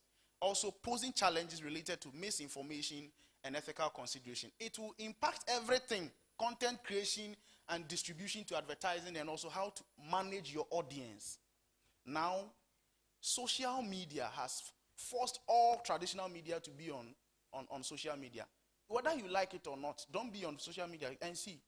And if immediately you sit on a digital platform, AI has the power to change the narrative and to disrupt things. In the newsroom, do you know how the practice is going to be? Let's look at some statistics here. Interestingly, so interesting statistics. Next slide. Correct. AI. So this report is from the RCS International. It's saying that AI will change the media industry and it will have major impact on the industry. AI technologies will also change the way people interact, influencing the way content is produced and how it is also consumed and distributed. Thank you. Take me to the next slide. So according to the World Economic Forum, the 2025-2024 Global Risk Report, it is saying that misinformation and disinformation will be the #1 global risk. How sure are you about the content ChatGPT is providing? Perplexity, Google Gemini, and what have you? Let's go to the next one. It says that 53% of the global risk in the next 2 years is going to be based on AI-generated disinformation and misinformation. Please, just go. It's here. World Economic Forum Global Risk Report 2023-2024. Just Google. It's here. It's not me saying it. So if AI is going to do this, what about your job? Let's go. Let's see. Robot automation will take 800 million jobs by 2030. This report was published in 2017, 29 November 2017. Just go on BBC. It's there. So if robot is going to operate this camera, if robot is going to do media monitoring, what about you, sister? What is going to happen to you? How safe are you? The next one. Artificial intelligence will disrupt the media and take over 80% job loss in the media space by 2035. 2025 today, in the next 10 years, AI is going to take 80% of what you do in media. How safe are you? Let's go. The way forward. So what do we have to do?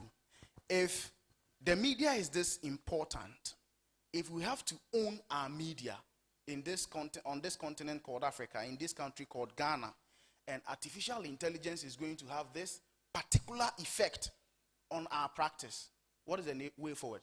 Let's go. We have to lead. In public policy, we call something the 4 Ps. I have worked in government for almost 10 years now. The whole of last year, I spent my time working with the National Development Planning Commission. By privilege, a very rare privilege, I chaired the subcommittee on youth development and represented the young people on the lunch on 28th May 2024 last year at the University of Ghana. And one thing that the young people do not know is how their lives are controlled. Whether you hate, like, believe or not, politics and policy shapes the way you dress, the way you think, and how you live your life. And that is what leadership must take. It's incumbent on leadership to do these 4 things. We need plans, we need policies, we need programs and projects, constant and continuous development programs to shape the way the media should be managed during this age of artificial intelligence. Let's go. And what do we have to do to manage them? We have to navigate with what we call the 4 S's. So we need systems, we need structure, we need services, we need strategies and solutions. One of them about the foreign media. Do you know PenRisa? Please Google PenRisa. PenRisa is a media publishing extension of Forbes. They publish everything about Forbes in Ghana. They have direct contact to the presidency, irrespective of whichever administration. And this foreign media publishes quality information on about 17 countries in Africa, Nigeria, and even publishes more than Africa goes to the Caribbean. What can you do? What are you reading? What content are you feeding your thought with? What do you pay attention to? If AI is going to do all these that we've spoken about, sister, switch your position. Change your perspective. I'm ending my presentation here so that we can have about 2 or 3 questions, and I'll take my seat. So thank you so much for your attention.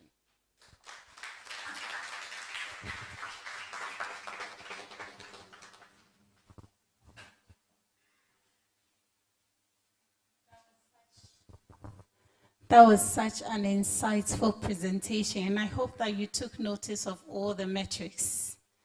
It's very important, and all the links. Any question? I'll take 3 questions. Okay, there's a gentleman at the back.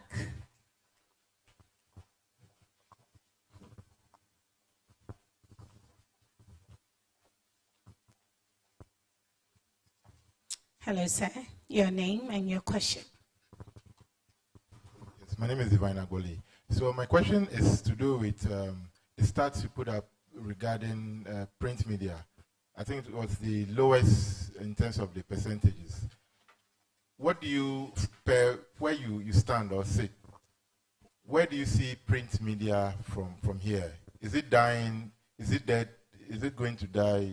What is the future of print media in the face of AI, modern technology, and the likes? Yes.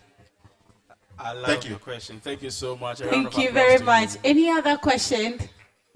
So, quick one. Have you heard that?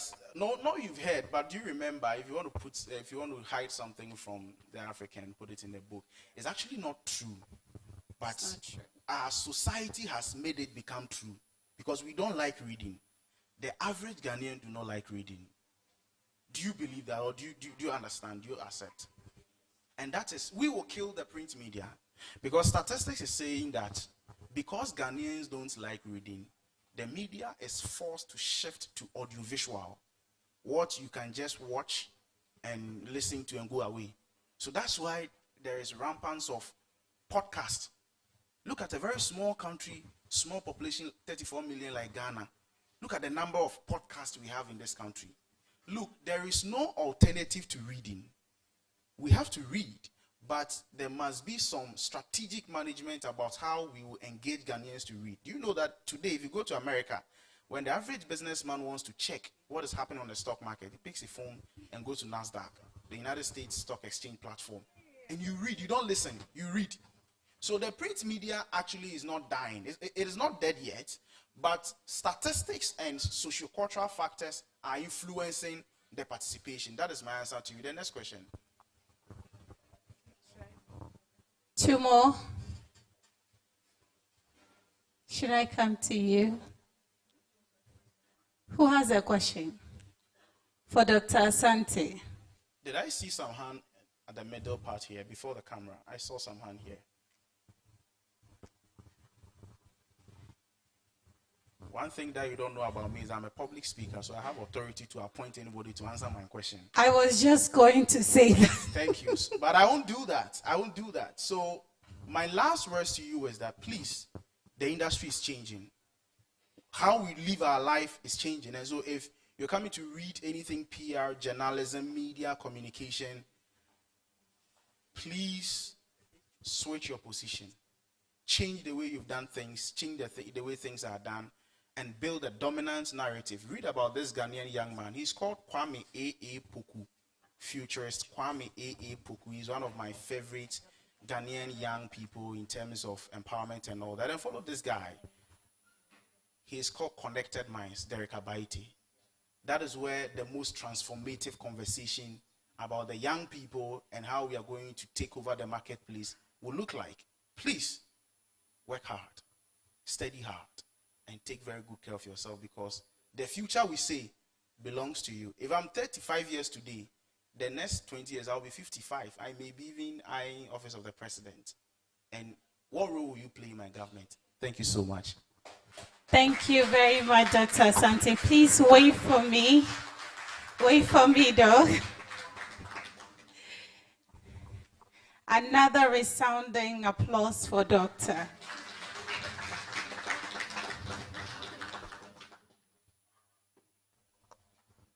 So, Doctor, this is from all of us, and we would like to say thank you for spending your time with us.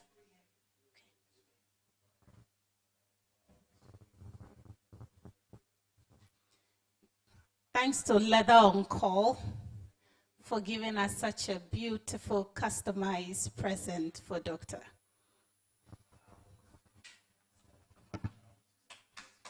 Ray, please wait. I'd like to do the next one quickly. Yes. Hello, Dr. Kumi.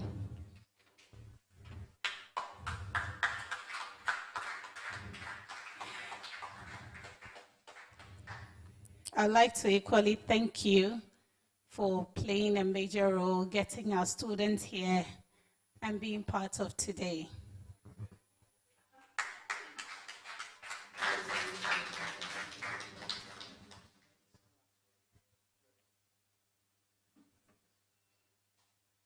And please clap for yourselves for being such great audience, engaging audience.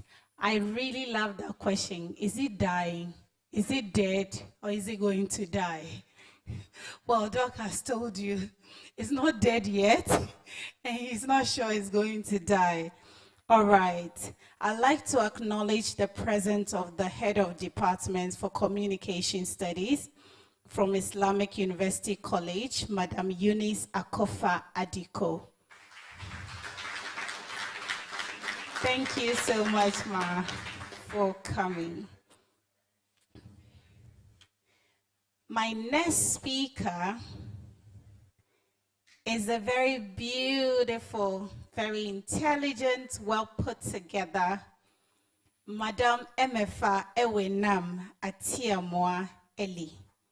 She's a coordinator, strategic partnership and project at Joy Brands Multimedia Ghana Limited, and she will be speaking on journalism perspective as well, your professional journey, career opportunities, and content generation in the newsroom.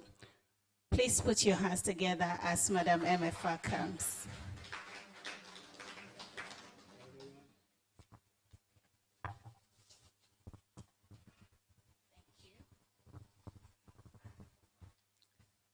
Good afternoon to everyone.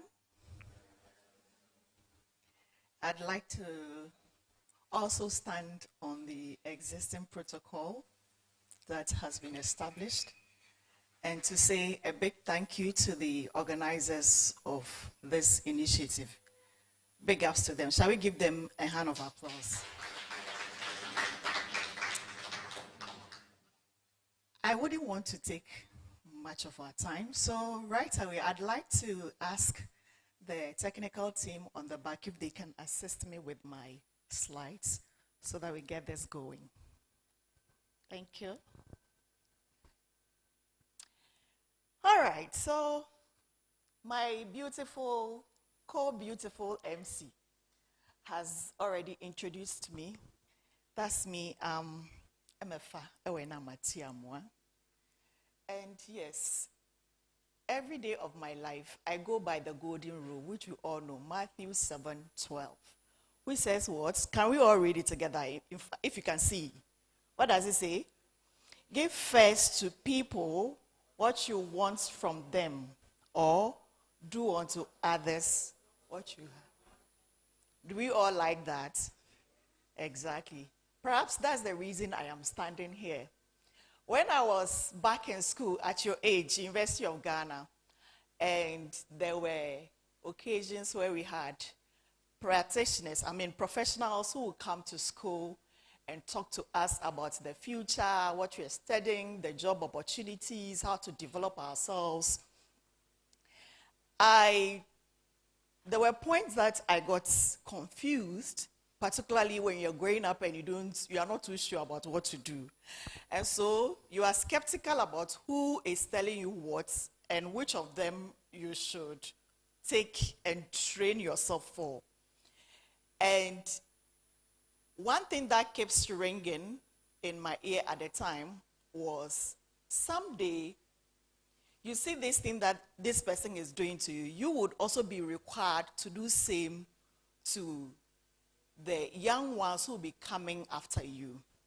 How are you preparing yourself to be able to do that? Isn't it interesting? Since I started my job as a journalist, I've had to do these things over and over and over.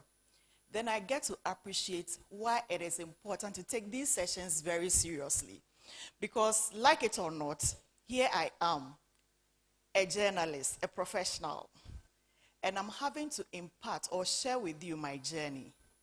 And all of that was motivated, inspired by those who went ahead of me and gave me that opportunity to hear from them and to share with me. Is that not it?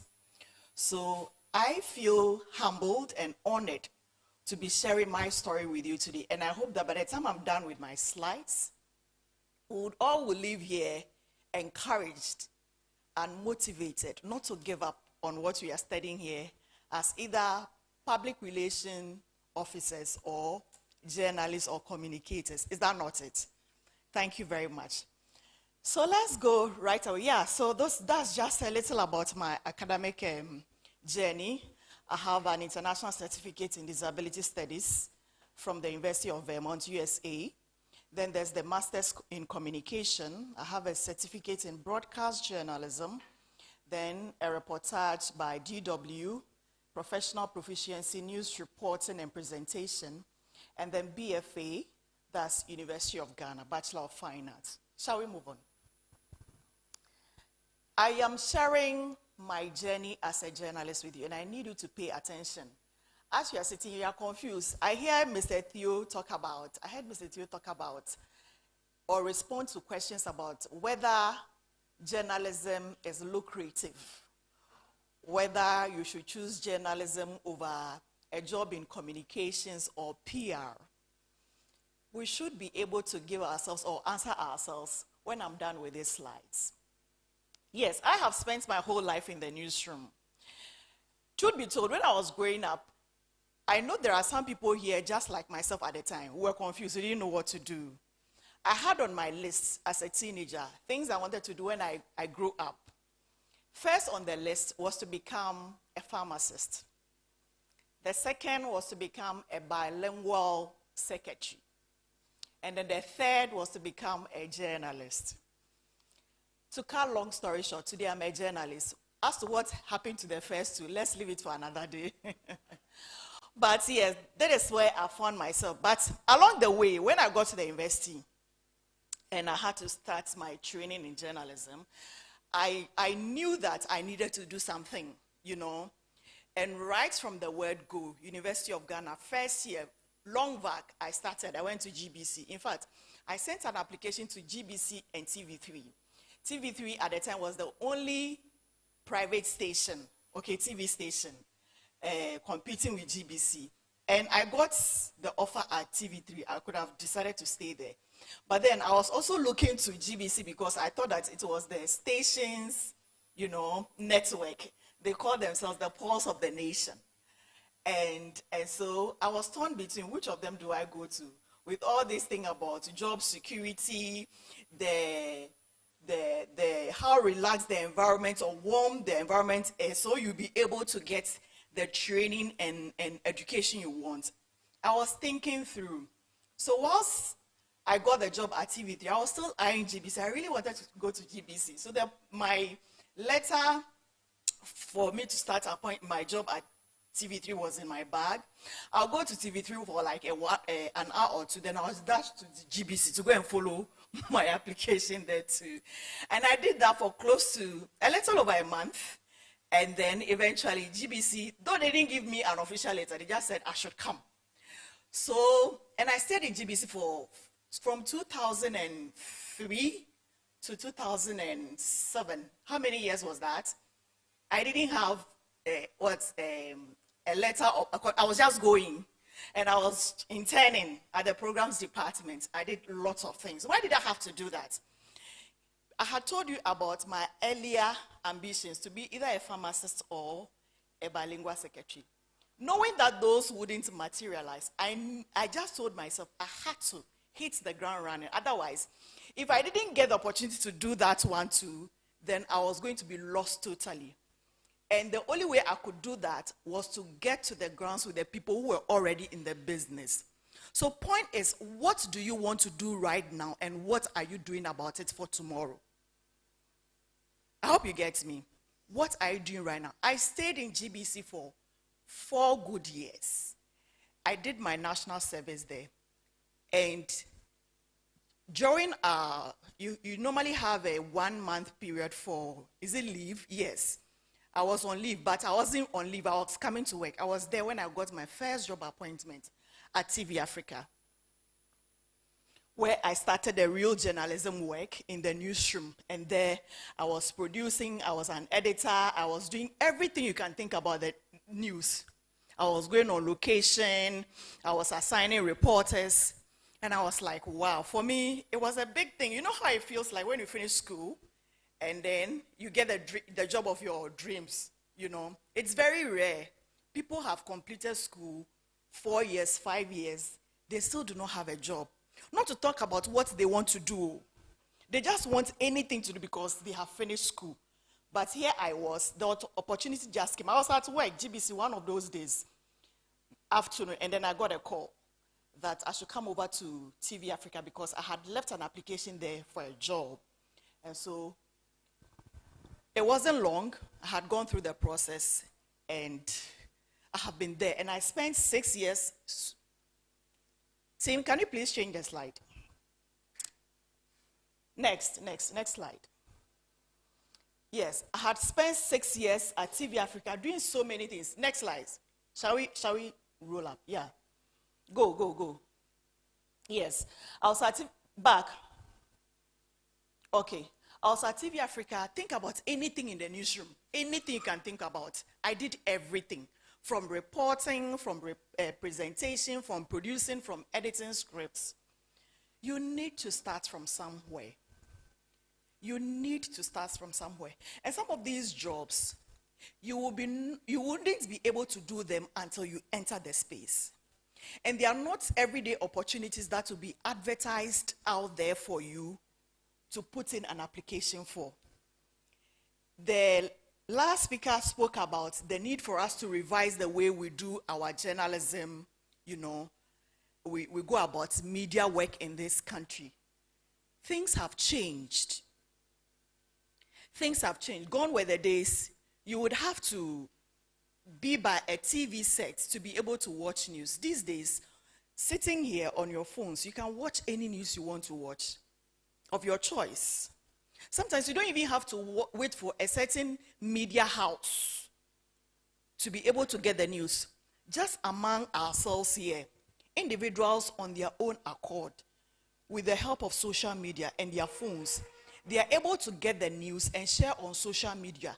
In fact, there are some media houses, including my own newsroom, there are some stories we first get to know about them on social media. I hope you are following me.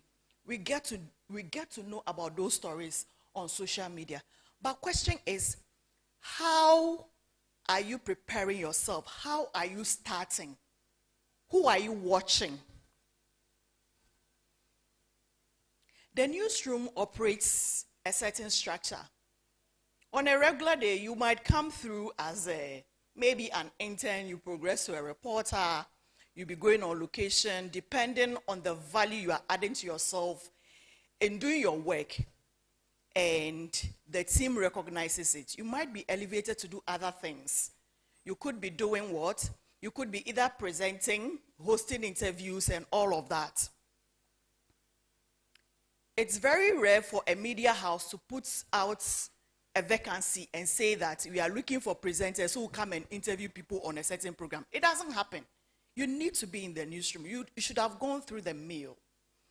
As you are in school, how many of you have voluntarily thought about the fact that without the school asking that it is part of the course, so go and do attachment and then bring a certain, attestation, assessment, so that you can get, how many of you on your own get up to do that because of what I want to do, or you want to go into PR? How many of you would want to go to any organization and say, I just want to serve because I want to learn under you? It is when you are in there before the opportunities will come. I started as GBC, I started as what? A preview officer. I was previewing tapes. Then eventually as a continuity announcer. Then a programs coordinator. A programs coordinator, you were in charge of the day's programming from morning to evening. You are the one who takes the decision and says, yes, though we have a program lineup for the day, we are going to do A, B, and C. Looking at the situation, I don't think that this program should go, though it is on schedule. Or because of an issue, let's change it or replace it with something else. And we are also checking the placement of ads, who is not abusing the system, the time setting promotion, internal programs, the promotions or adverts about those programs have to be played. I was doing, and I was just a university student. First year, second year, third year, fourth year. I did all of that. And then before I could realize what I said I wanted to do, I got it. How many of us are doing that? If you haven't done anything like that, you need to start now.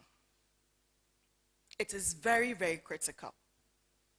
Rarely would a newsroom or a media house put a vacancy across and say, I am looking for a producer. Rarely. Normally, they pick them from the newsroom. People who have stayed in there, they know the process. They know how it goes. They understand the sense of news. What is news? They will pick them from the newsroom. And so you need to introduce yourself to the environment. Maybe at the end of your internship, you might not be lucky as me and get the job placement. But that does not end it. Point is, this job, the people I came to meet at Multimedia or TV Africa, they've all left. Before me, I left TV Africa. A lot of them had left, and new people were coming in. So every day, new people are coming, new people are going, new people are coming, new people are, old people are going. And so you should avail yourself to these spaces. Nobody will be there forever. Nobody will be there forever. Shall I go to beyond the news? As we speak now, I am the coordinator for strategic partnerships and project at the Multimedia House, a Multimedia Group. Question is, have you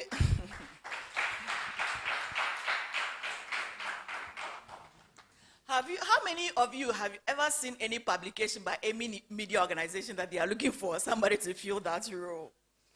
But it is as a result of what we have done in the past and the needs we are meeting as a result of the demand on us that the business saw it wise to create that portfolio so that we can take care of such.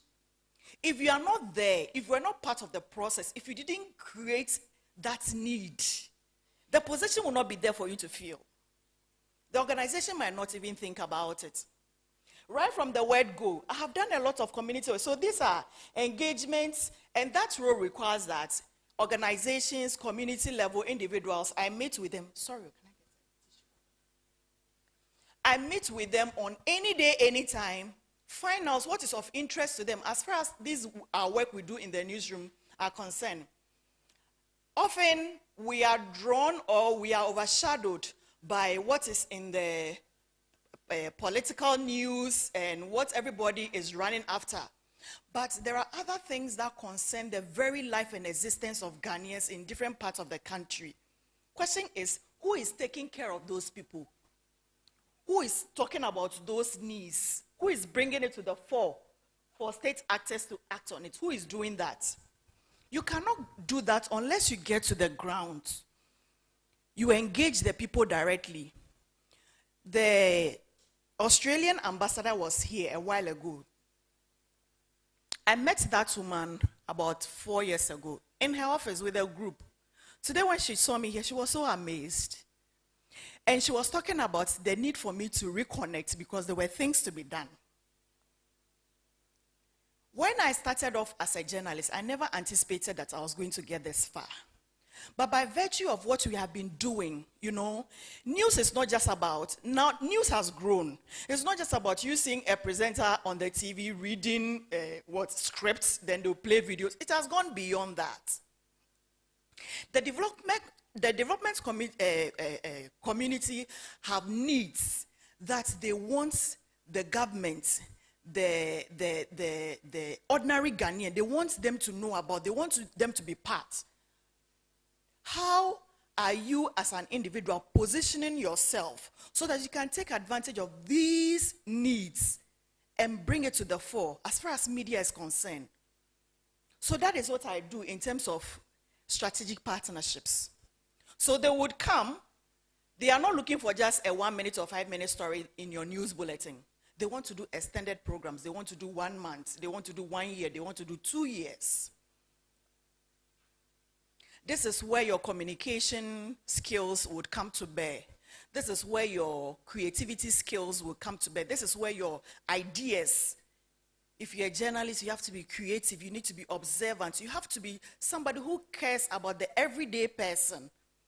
So you ask yourself, how best do I put this across in the media so that it is well captured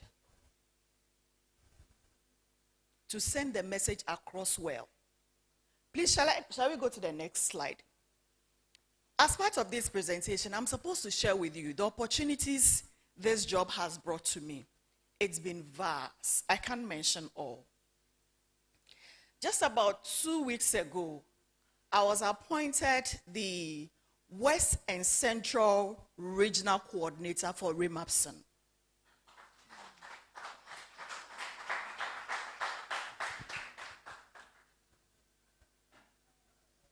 Question is, what is REMAPSN? REMAPSN is a French acronym which stands for Les Réseaux des Médias. Am I confusing somebody? I hope you can hear me. Les Réseaux des Médias de la Santé et l'Environnement, which means the African Media Network for the Promotion of Health and Environment.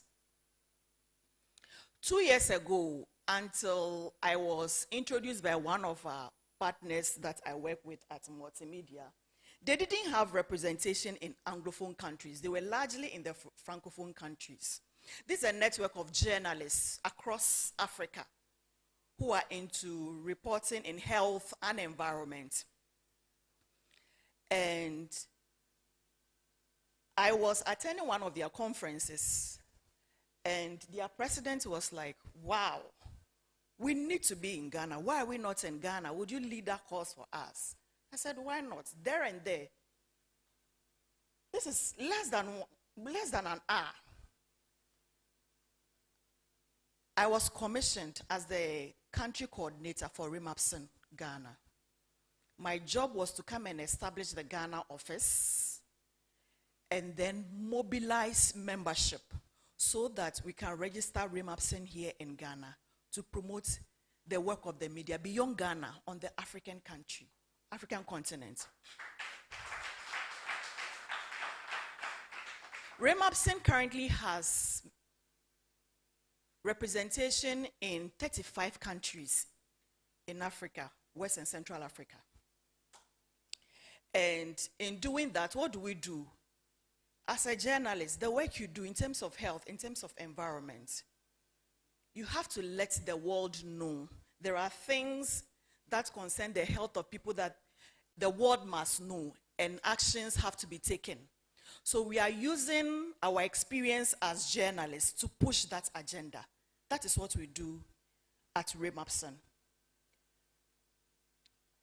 Just by virtue of leading that network here in Ghana.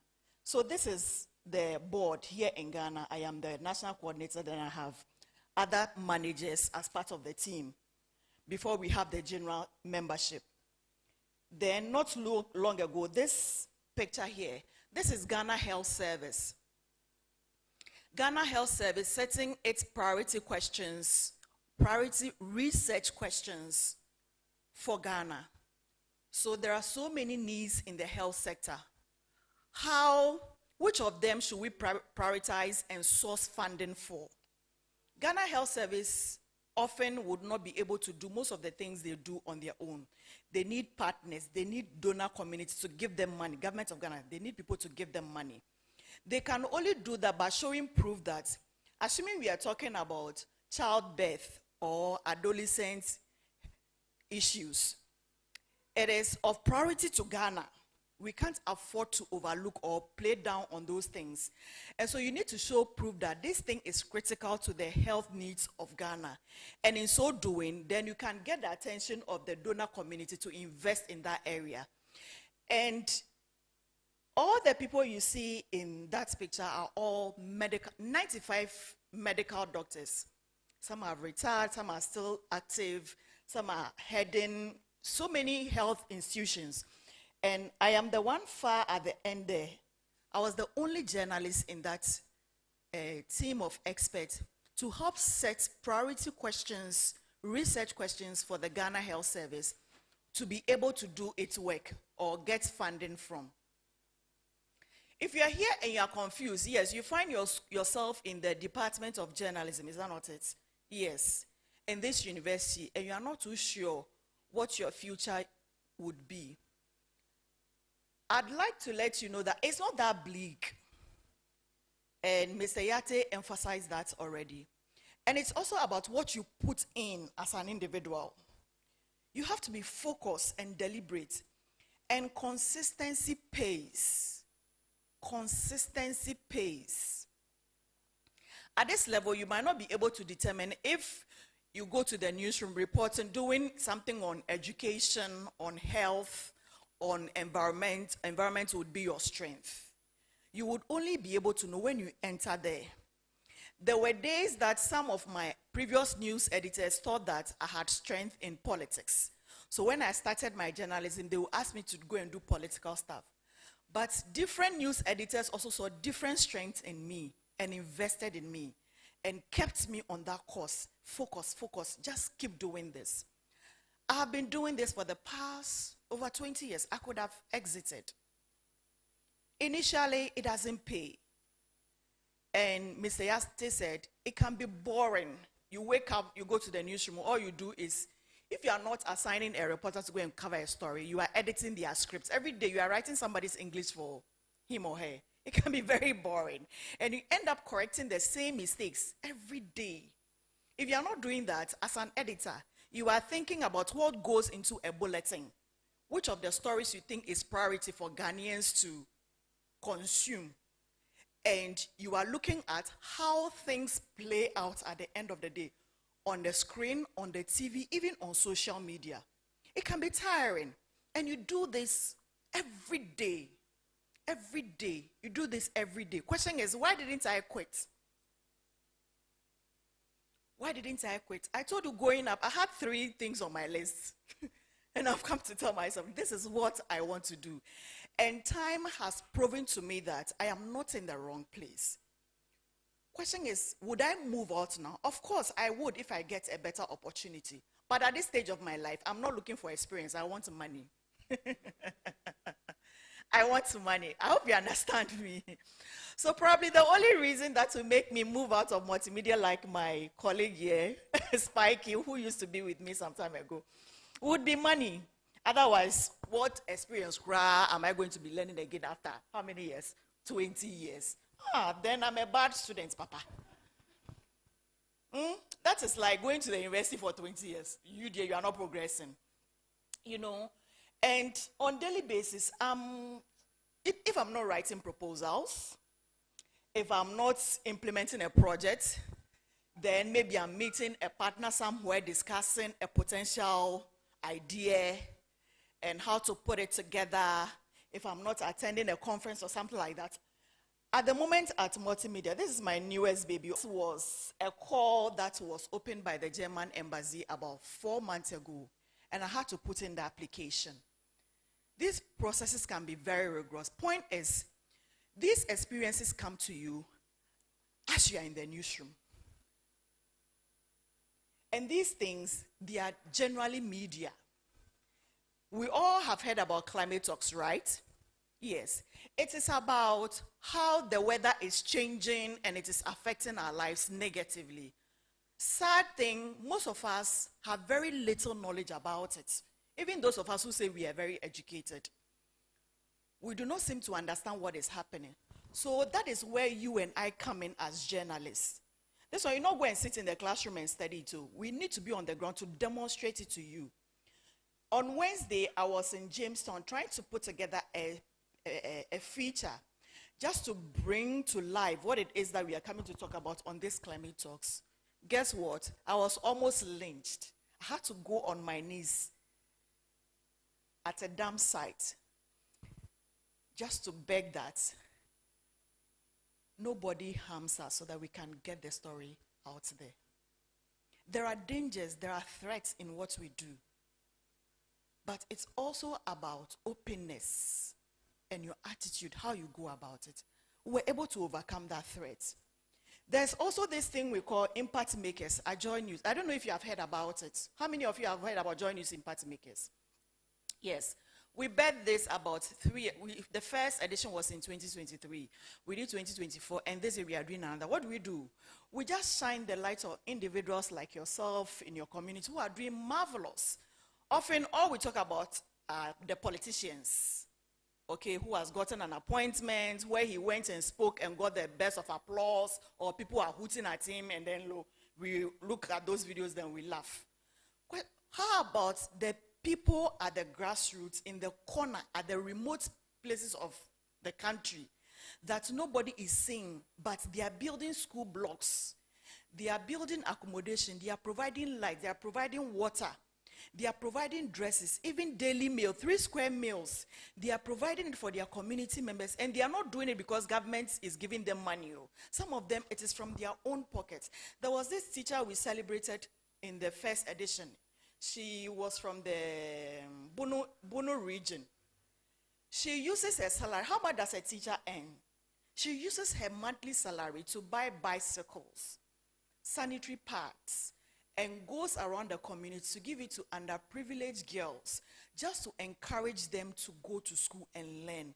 We all know what has become of this thing about sanitary pads and menstrual hygiene.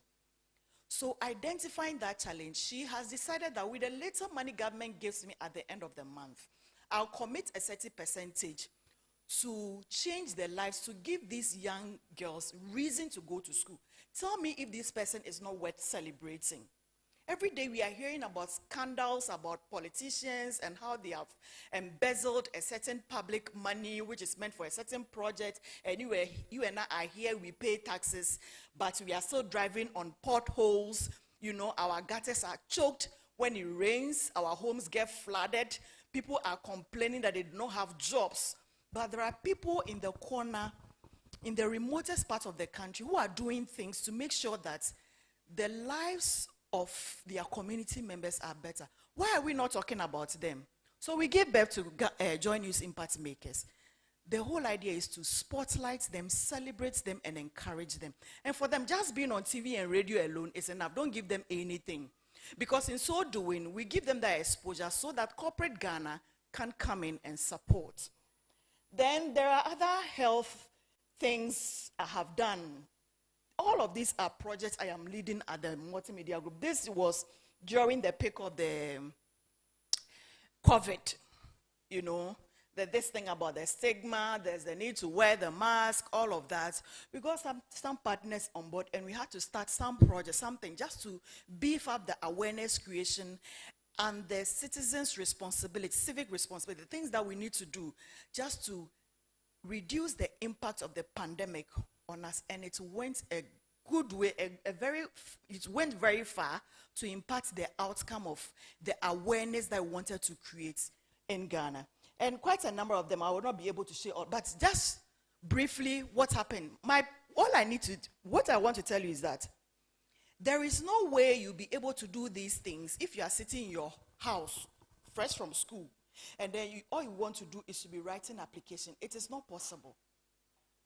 You need to be in the system. Don't wait for the school to push you out. Don't wait for a friend to say, let's go to Joy News or TV Africa or GTV or TV3. Before you do these things, don't wait. Take the initiative. And when you take the initiative, be convinced and stay put. Focus. Focus. There is always the tendency to want to chase money the moment you finish school. Yes, we all need money. But truth is, when you give birth to a child, what does the child do first? They sit, they crawl, they walk, and they run. Is that not it? Yes. So you need to give yourself that time to be able to walk, to be able to run. And then a day will come, you look back, and you say that I was glad I stayed the focus. Thank you very much. I'd like to wrap my last slide. I'd like to wrap my presentation by leaving this quote with you. It's from Martin Luther Jr., which says, if you can't fly, then do what? Run. Let's take it together. If you can't fly, then run. If you can't run, then walk. If you can't walk, then crawl. But wherever you do, you have to keep moving. I hope it's self-explanatory. Thank you very much. Thank you very much, Madam MFA. And I have an amazing presentation for you. Another round of applause for Madam MFA. We'll take one more presentation and then you ask for your questions and then we have the student panelists and then we are done for today. Is that okay? Is that okay? Thank you. So I just want to say this, that this is the vision that we have with the Newsroom Business Initiative. This is the kind of stories that we want to share to empower young people who want to achieve so much with the journalism work. And so I'm grateful for opening up and sharing your thoughts with us today. It's just an amazing. It's like you are in my vision. Thank you.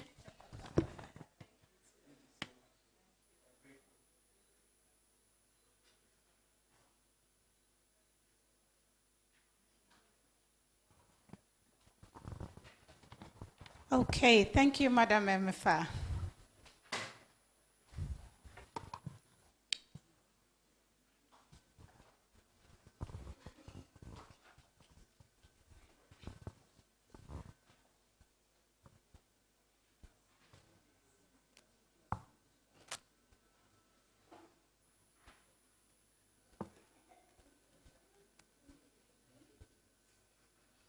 Are you learning something?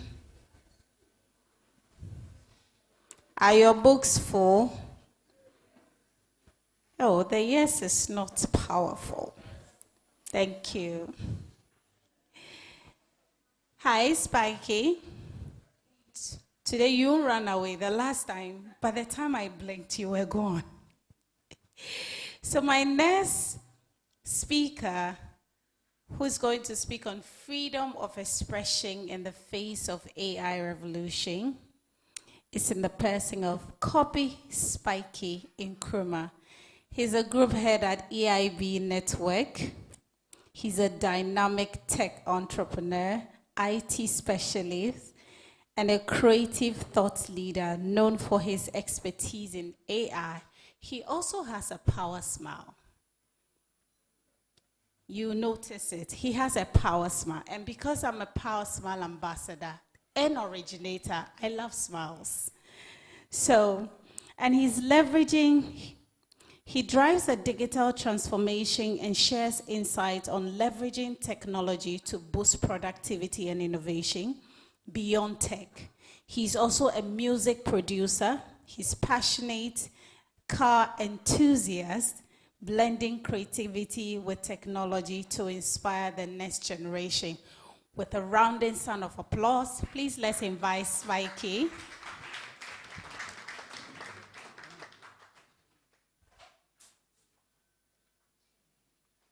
Thank you for coming. You see the power smile.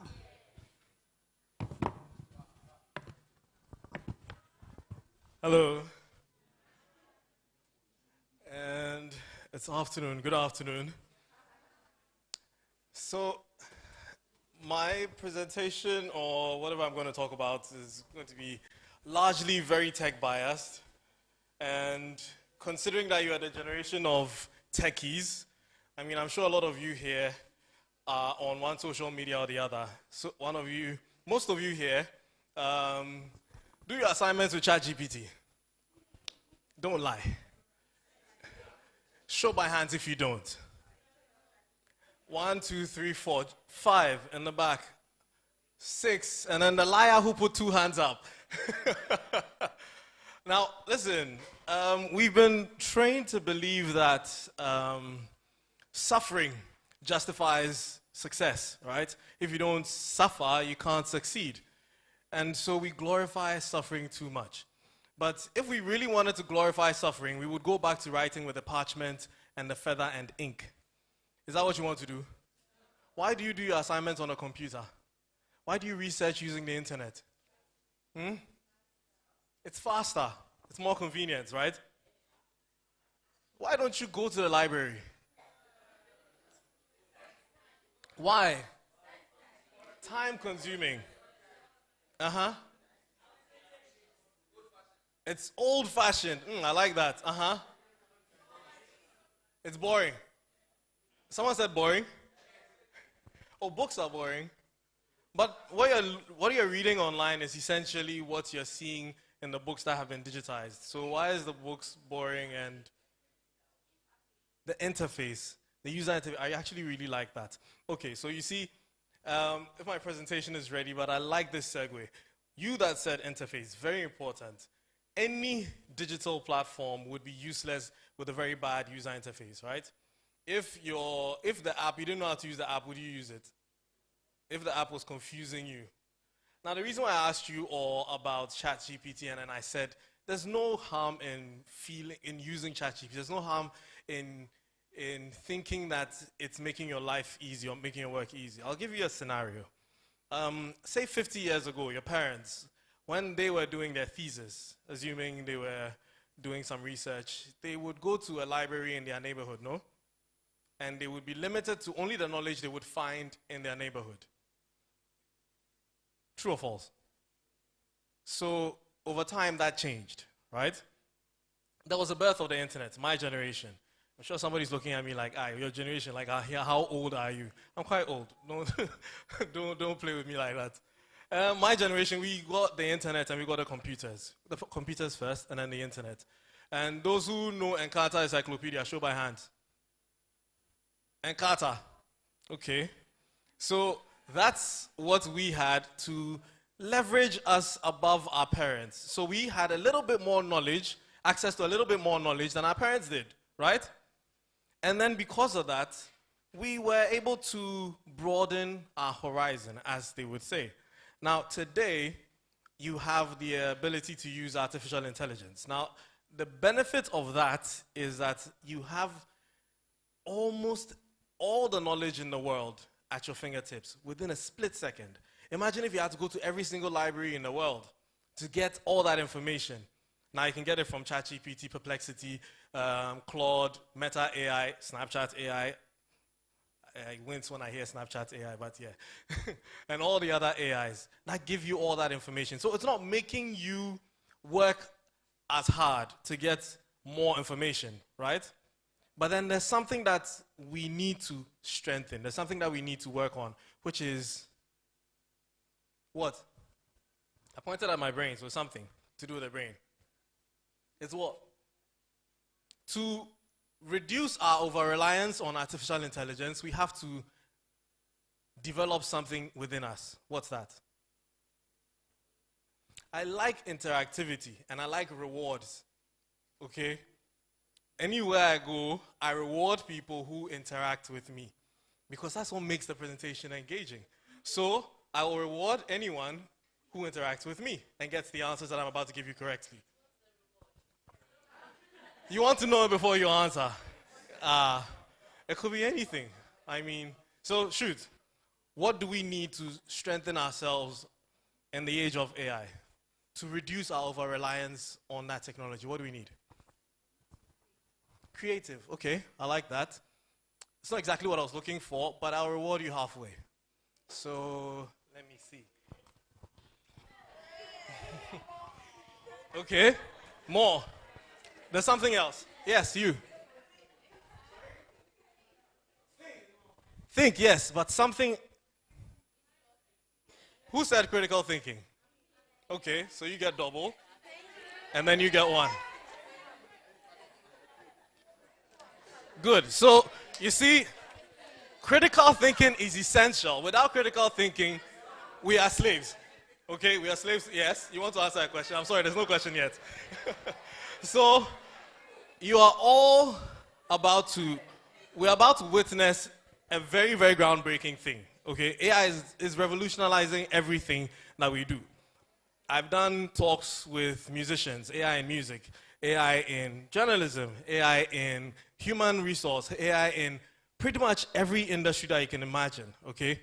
And a lot of them are worried about one thing. Is it coming for our jobs? And for a lot of people, yes. Repetitive, mundane jobs will be replaced, okay? Anybody knows a tech news publishing site called CNET? They replaced all their writers with AI and only kept the editors, okay? So if you do not, like Everett Fast said, develop yourself to a certain level, you're going to be replaced if you're going to continue doing the repetitive stuff. There are studios now that are automated. All the cameras, one person presses one button, the cameras move. So what happens to the person who was moving the camera before? That person learning the ability to use the AI to program the cameras becomes the most wanted person in the newsroom or in the studio, right? So the cameraman's job now is to learn how to program cameras to move on their own. Because you have that skill, that creativity that the computer doesn't have. Computers only learn from what we feed them. So we're celebrating World Press Freedom Day, so there's a lot of talking, blah, blah, blah. Let's just move on from that. So why does this matter? Freedom of speech is the foundation of democracy. Imagine if we couldn't talk.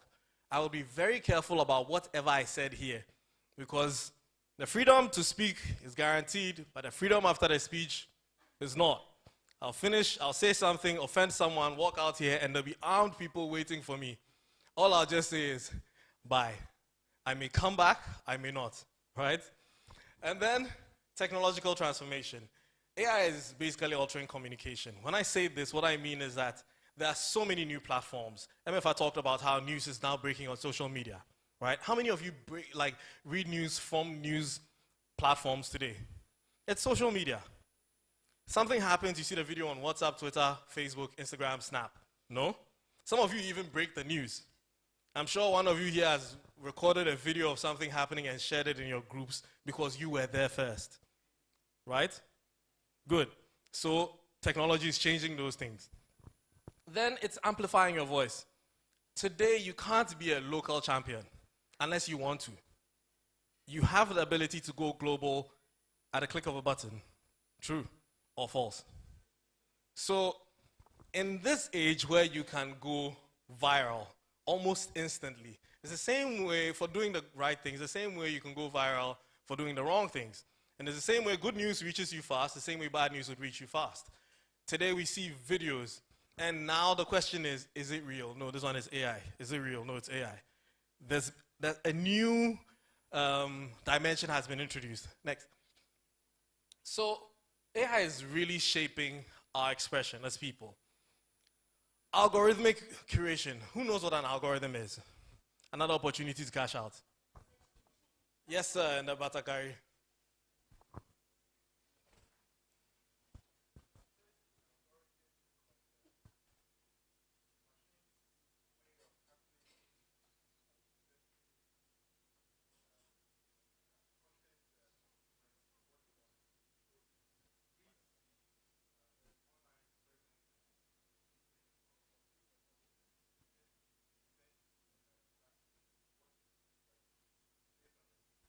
There's a scientific calculation at the back end, and then at the end of the day, it presents you. Okay, so you limited it to social media, sorry. You limited it to social media, but essentially that's the foundation of what it is. It's the calculation, how the computer determines how you get whatever content that it's trying to feed you, okay? So Facebook has an algorithm, doesn't it? Who knows what Facebook's algorithm is? How does Facebook determine what content reaches who, what, how? Based on what the gentleman said. Okay, you wanted to say something? Go on. Which one? Research. Not exactly, but I know where you're coming from, yes. The things you watch, your interest, it goes deeper than that. Give me more. The likes. Whose likes? My likes?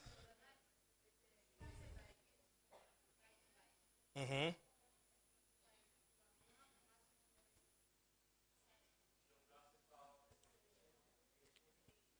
Geography. Mm-hmm. How long you spend on viewing something. You're getting close, very warm. Your engagements. You see, it's very broad. Yes? Your data. No, he's touching on something. When people say data in Ghana right now, we all are looking at bundles. So that's probably what people thought. No, I want him to elaborate on the data. The things you click on, where you go, everything about you. But you see, there's more to that. You're actually very warm, but there's more to that. Yes, gentleman in the back. What we interact with. What we interact with is essentially what he said, the data. But then you're all missing one very key ingredient. Yes, please, in the back. Yes, you. The audience analysis.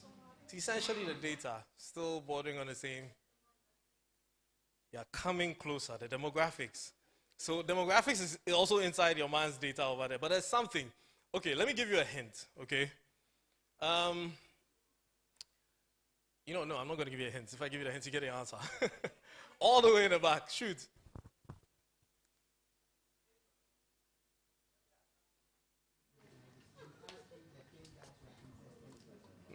That's all the way back. That has changed. That used to be, but that has changed. Your professional dashboard, that's for a page. That's not for personal profile. Anyways, I'll be wasting too much time if I continue at this. You guys are saying stuff, but you're missing out the very, very core elements of that. Not the search engine. So let me say this to you. Have you ever browsed the internet? Listen very carefully. Searched for something, or gone to a website, and then gone to your social media, and you start seeing stuff. related to that? Does anyone know how that works? You don't know. Some people think that their phones are listening to them. Do you know how that works? No, when you do search engine optimization, you're actually helping people, you're helping the system feed everybody who's browsing the internet. Do you get what I'm saying? So you're essentially making your content discoverable. Okay, let me just go on real quick. You'll get it. So your browsing habits, whenever you're browsing, you're leaving a trail around you. It's called cookies. How many of you have heard about it? You've heard about cookies. Yes. It's not always the ones that you eat. But you leave a trail. And that trail of cookies determines what websites know about you. You're coming and you're going. So you're right. Your data, whatever you're doing on Facebook is gathered.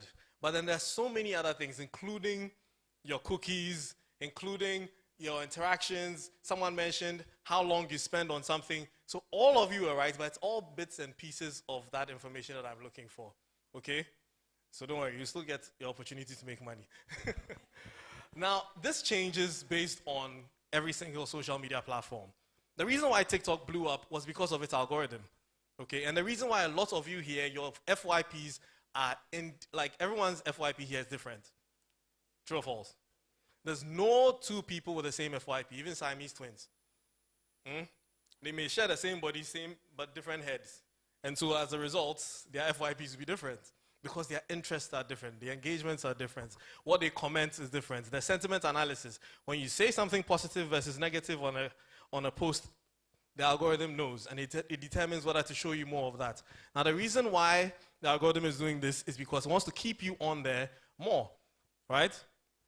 Imagine if you went to your favorite restaurant, and then the food you like the most is there today, not there tomorrow. Would you go back?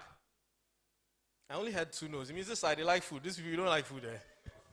Would you go back? Or I should use a different analogy for you. So now with that happening, do you know what's happening to us as journalists? It means that people are going to be seeing specific news. Okay, right now my Twitter feed is filled with Ibrahim Traore. I have no idea what I did to deserve that. Prior to that, it was Donald Trump and Elon Musk. They were filling my TL. All I kept seeing was pro-Trump stuff and actually very racist stuff. So it's creating a certain narrative to me that America is so racist because all I'm seeing is racist stuff. And then I'm seeing pro-Ibrahim Traore stuff and then anti-America stuff. Seeing pro-China stuff, anti-America stuff, okay? It's creating a different narrative for me. Somebody, on the other hand, may be seeing something totally different. So as journalists, is that good or bad? Is it good or bad? It's bad. Why is it bad? Why is it bad?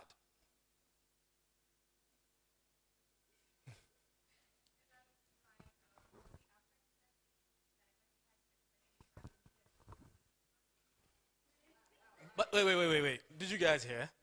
Maybe you should be louder. Can I get a microphone for her? She said something very important.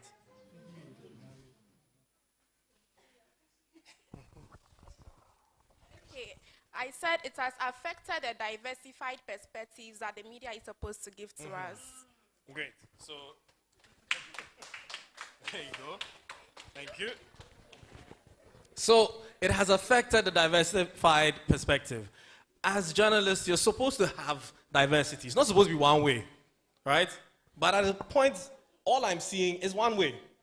And then content generation. AI can create text. Today, ChatGPT Pro is creating crazy images, right? And now it's able to perfect text. Before it wasn't. Before we were having problem with the fingers. Now that's getting better. Very soon, you'll be there and then you see now in Ghana, what happens in media is that news breaks, we do a flyer. How many graphic designers here? Show by hand. 3, 4, 5. I should see everybody's hands up because you have AI now. All you have to do is go on Canva and then put the information there and you get the flyer. So everybody here right now is a graphic designer. Everybody here right now is capable of fake news. Everyone here can just create a flyer and put out somebody's dead. And it looks so authentic. if you were to rely on your basic skills, it wouldn't look authentic, right? But now with AI, you can actually clone people's flyers and put your own stuff out there. So it can now also create videos. I would have shown you a video, but no time. A whole movie that was done by AI, getting people to speak like the actual people. Now you can clone anyone's voice. I just take 30 seconds of your voice, put it into an AI, and then it clones your voice. I can make you say something you didn't say. I want you to break up with your boyfriend because I like you. I send a voice note to your boyfriend saying that you've broken up with him, and then you're blind. Right? All I needed was just to call you and then irritate you so that you nag. And then when you're nagging, then I'm recording it. Then I put it into the AI, and I ask the AI to say whatever I wanted to say. So now, journalists are at risk of publishing even fake news. Because you'll be out there and somebody will send you, Charlie Mahama said he has cancelled all the taxes. Listen to the audio, and you hear Mahama's voice, pepe. And you two, you go and do the story. And go and show it to your editor. Your editor also listen to the voice, pepe. You put the news out. But then I get a call from the Jubilee House. Report. When did I say that? He said, oh, but here's the audio. But you see, so what's important is that everyone now has to learn how to identify these things. There are very telltale signs of how to identify them, and there are tools that can help you identify them. I'm not going to teach you that. The onus lies on you to do your research and then discover them. I'm telling you how to, I'm giving you the knowledge, but then you find the original stuff. Anyway, deepfakes blur reality and fiction. True or false? People can take real videos and then they can throw in some AI and then you can't tell the difference. I was watching a video about lightning strikes, a compilation of lightning strikes, and somebody put one AI right in the middle over there. People watched and they believed everything because the first 30 seconds were real. So the 31 second was not real, right? But how many people would know? They'd believe. Your mother will send it to you on WhatsApp. Hey, look at what's happening here. Our parents right now can't identify fake news from AI, from anything. If you show someone with the legs of a fish, your mother will send it to you. Say they've caught mommy water. Right? Now, designed censorship. So because of this, algorithms are also suppressing certain viewpoints. Like I've said, it's censorship in a way. You're expecting to see stuff. You're expecting to hear stuff. But it's all based on what you're interested in. I am biased. You heard my bio. I like BMW. I don't think forever I'd ever see Benz in my timeline or anything, because the algorithm knows I like BMW. So why should it show me what I don't like, right? If it shows me what I don't like, will I come back? So all the news that you like, which is what made Trump president, you heard that, not this current one, the first one, Cambridge Analytica. They took a lot of demographic data and psychographic data and then built ads tailored to each user, unique. Because all of you here were taking that test. When will you get married? Who will be your friend in 2021? Am I lying? You did that, didn't you? All that was giving them information, giving them data on you. So if they want to tailor something to you, they have all your data points. They know, oh, you like red. You like blue. If I'm going to do the ad, this is going to be very red biased, because unlike we don't believe this about ourselves, but there's so many subtle cues that we give into. You may not know that your favorite color is actually blue. You claim it is white, but subconsciously it's blue. So you gravitate towards things that are blue. You don't know this, but data on you, on the internet, knows this about you. All those cookies you've dropped are able to build a profile about you. And so then what a politician can do then is tailor the narrative to suit you. So if I'm looking for people who are tribalistic, so okay, this tribe hates that tribe.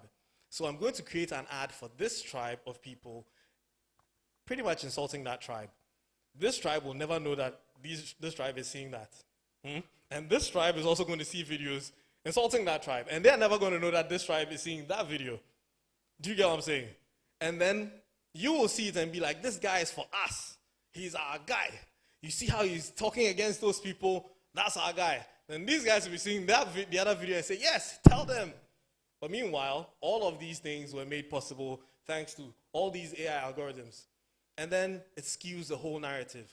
So we sit down thinking that we have control over what we are consuming, but actually we don't. The only control that we have is our preferences. And our preferences is now being used against us. So because you like rice, I can use rice to bribe you subconsciously. Because you like Gary, I'll use Gary to bribe you subconsciously. I'll keep showing you Gary content. And I'll tell you that, you say what, you like what, Gobe? He likes Gary. So you see, the political candidate who wants to win your vote will push Gary agenda. You will replace all rice with Gary, and then you go and vote for him. Do you get what I'm saying?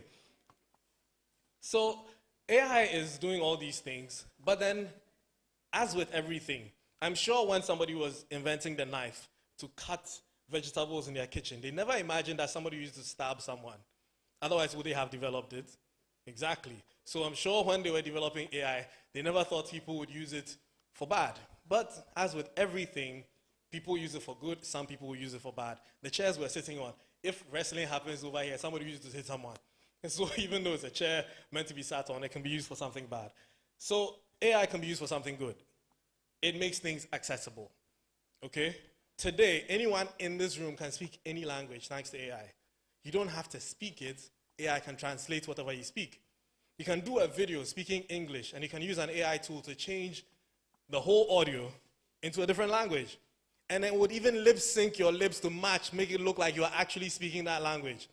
So you send your, your application to a company that you want to go and work for. You say, oh, I am quadrilingual.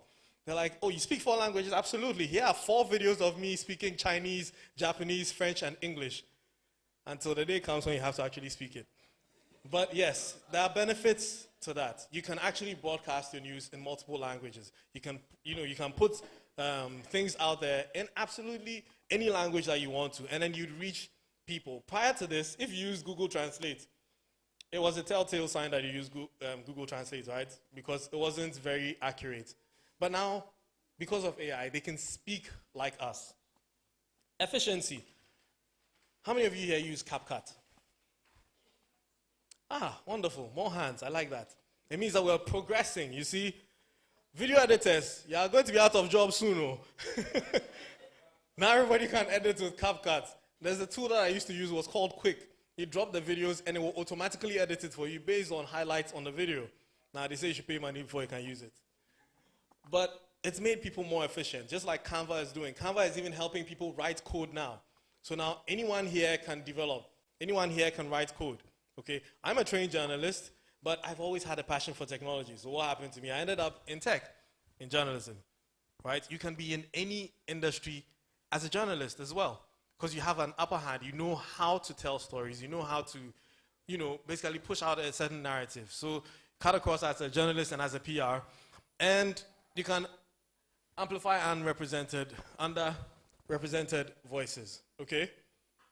If you went to, and you see, this is where it pains me, because I went to the north one time and I was amazed by so much, varied cultures and languages and foods and whatnot, but how much of that is on the internet? Okay, nobody's telling the underrepresented people's stories. So there's a lot of content out there to be told, but nobody's telling them. You could be empowering people. I've seen very few, most of the videos I'd see from the north, everybody's talking about share. Share butter. But so much more history there, so much more things to put out there. Nobody's doing that.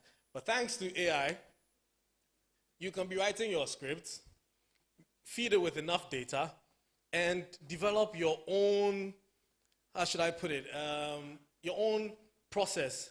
I want to make this relatable, but I don't know if anyone here has done a full story from writing to video to VO, voiceover. Anyone here done that? The complete 9 yards. 1, 2, all of you, alone, on your own. So, now tell me. I've done this side too much. This side. Have you also done it? Or you haven't done it? So it's only these people who've done it. East side versus west side. What was the experience like? Anyone? You want to tell me? It was tough. It was tough? Yes, it was tough. What made it tough? We had not done it before, and it was our project work, our mid-semester project work, so it was tough. Yes. What was one of the highlights of the toughness? What made it very tough for you? For me, it has to do with when you are putting the videos together. Because when you are taking the video, sometimes the person you are videoing can make an error, and you have to cut. And then, so it was a problem for me because I don't do video editing. So he has to make me learn video editing. Yes. But now you can say you're a good video editor. 50%. Okay. Okay, great. So you see, but now you can actually say that you're a good video editor if you know how to use some of these AI tools. You might not even need to edit the whole video because there are tools that can make that easy for you. Okay, the CapCut on desktop can actually let you cut videos based on highlights automatically. You can transcribe audio into subtitles. You don't have to imagine those days, those who had to do subtitles, they have to type every word. Today, do you have to do that? So are you not more empowered than the people before you? Are you not? Exactly. Next. We're drawing closer to the end of my presentation. So there are risks, okay, with, as I already mentioned. And critical thinking, number one, which I put, I think in the next one, but echo chambers. You know what an echo chamber is? You can read. You know what an echo chamber is? Just visualize it. If I put you in a room, anything you say echoes. What happens?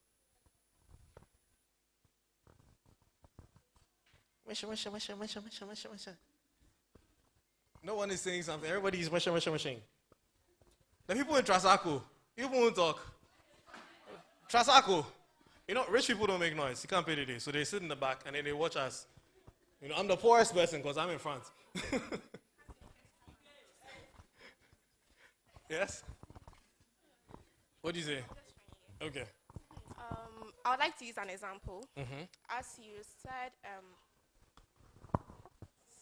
using the algorithms, for example. So if the algorithm is promoting racism in the European countries, so that is what they keep promoting in the news or in the podcast and everything. It creates that mindset and perception that the Europeans, are known for racism.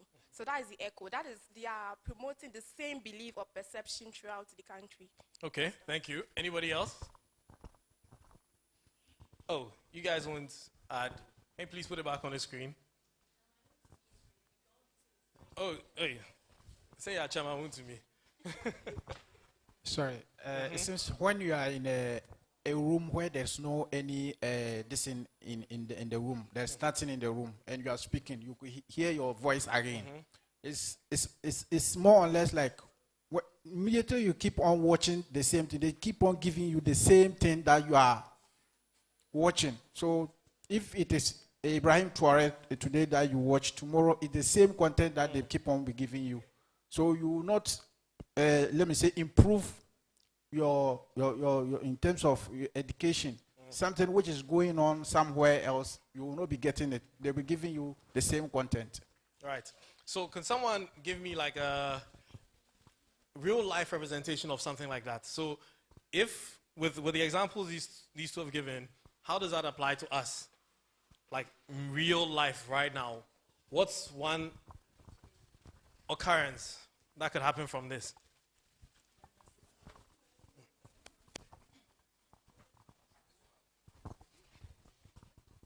Remember before Mahama was vying, His Excellency was vying for the presidency with Akufo-Addo, ex-president.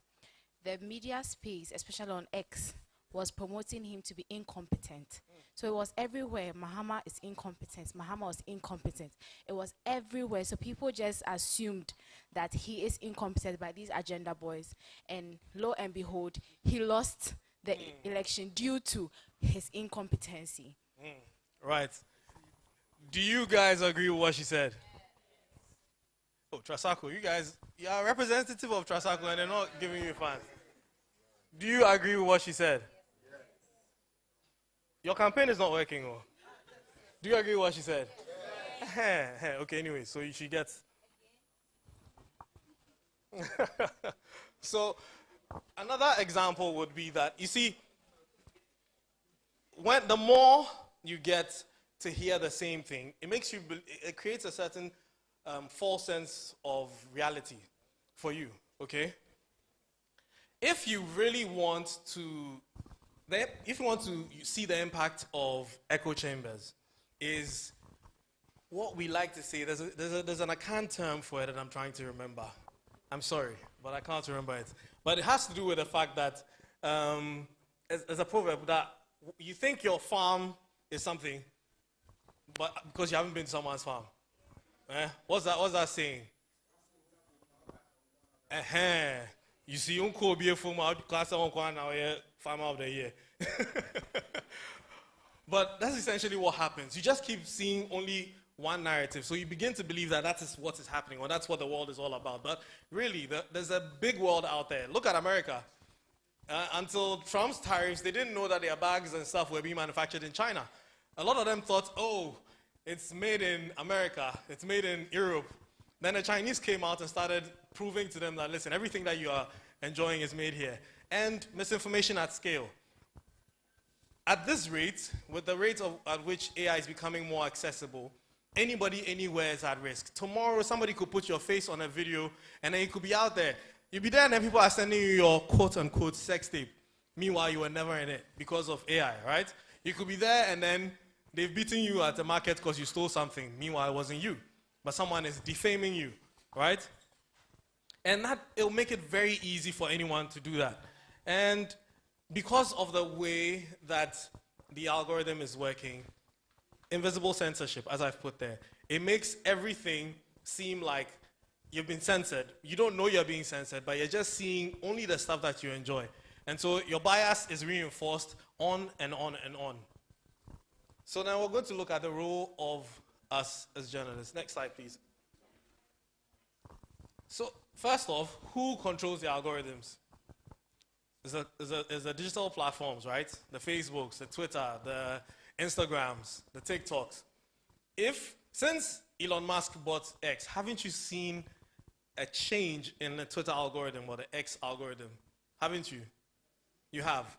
What's the current algorithm like? He says freedom of speech, so not anybody can say anything. But there's some things that you see a lot more of, or maybe it's my bias. You see more Trump. Sorry? More Trump, more what? More Elon.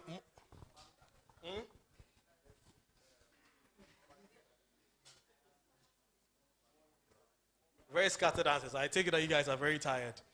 So another thing that we need to ensure, so that's one thing we are going to have to push for, that the algorithms push the public interest. It's no longer just basically what the owners of the platform want us to see because it's going to keep us there, but it's what we need to see. Then who defines the truth? Is it going to be centralized or distributed authority? You've heard about blockchain technology, right? Decentralizing information. And where are the boundaries? Free speech, yes, but should it be all free to the point that even harmful speech is allowed? That's what I meant when I was asking about what is happening on X. At first, you couldn't really use certain words because they were being some words were censored, so you can't insult people on certain level, but now you can, and your stuff will not be censored, right? And then, next. So here's your responsibility in the age of AI. Verify and fact check. Very, very important. Treat every news as if it was forwarded to you by your parents. Everything that you see. As for my mom, I've warned her she shouldn't send me anything because half the things she sends me is fake news. And she's always asking, have you seen this? Like, I work in media. Before you see it, I saw it. So you have to always verify and fact check. And you have to develop that expertise. Very soon, fact checkers are going to be in high demand. People who are able to tell reality from AI. Because very soon, a lot of us here are going to be doing the bad things with AI. Maybe unless everyone here is, has very good behavior. Of course, I'm seeing some people. And then we also have to investigate and report on how tech companies deploy AI. So if the AI is not doing what it's supposed to do or it's affecting people, we need to call them out, okay? If the AI is being biased, like I tell you, there's something happened in the US. They were using facial recognition to catch criminals. But unfortunately, the facial recognition software was trained on white people. And so most of the time, it saw black people as the same. So somebody could have committed a crime and would look at you and say, oh, was that girl? Just because you're black. Not because you even look like the person, it's just because you're black. Because a lot of the data that was used to train the AI was on white people. And even now, ChatGPT, if you ask ChatGPT for a Ghanaian, it will most likely put Kente. True or false? But is Kente the only culture we have in Ghana? Because that's the only data it has. So the onus lies on us. It's our responsibility to maintain that oversight, to make sure that the data that is being represented over there is diverse, right? And then we need to educate the public. I would love to see someone create a forum online or a Facebook page or a Twitter space that is dedicated to fact-checking, making sure that anything that's put out there that is not true is fact-checked. Because many a time we see people, we saw the video about the woman that was kidnapped, no? And some people were saying they were Nigerians pretending to be Ghanaians. Some people were saying they were Ghanaians pretending to be Nigerians. So someone should have created a fact-check page to help us debunk whatever it is, right? And just like MFA said, a lot of funding is available for these things. And then finally, we have to advocate for ethics. There's ethics in everything. There's ethics in journalism, right? So there should be ethics in AI and its development and its use and its data use, okay? If you want to represent certain cultures, you need to make sure that it is equally represented. Other than that, it's shaky, right? So, in my final words, we need to have transparent regulations. Make sure that all the regulation for all these AI platforms is transparent. Everyone can go there and know how it works or doesn't work. Does any of you here know how ChatGPT works? You do? Sorry? So what is the meaning of GPT? What's the full meaning of GPT? Not... Hey, somebody said Ghana prints textiles. Uh-huh.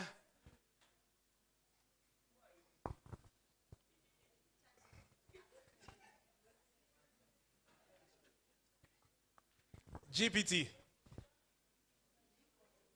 Oh, just Google the thing. We are not writing exams. Come on. Yes. Okay.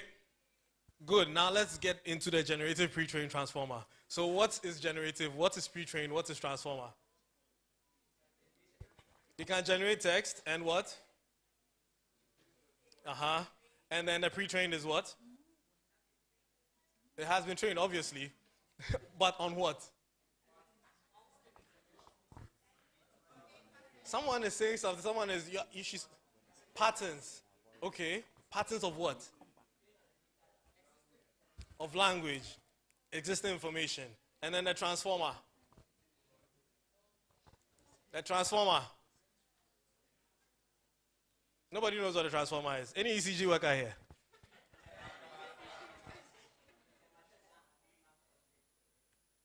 The transformer is a machine that understands context or text and then does what with it. So what you've given is that before it is transformed. Oh, you are blocking your own ears. You are close. You know what you want to say, but it's not coming, eh? When we're in school, you be tapping your leg, trying to remember. Some people be slapping their heads. Which one do you do? Transformer. Oh, no ECG person here. Or PDS. It distributes. It distributes power. It distributes power. So in the case of GPT, what does it do? It processes, yes. There's a very simple way to explain this. Translates. It does translation. There's a way, yes? Uh-huh. And then? You only know up to the context, but the rest is sign language.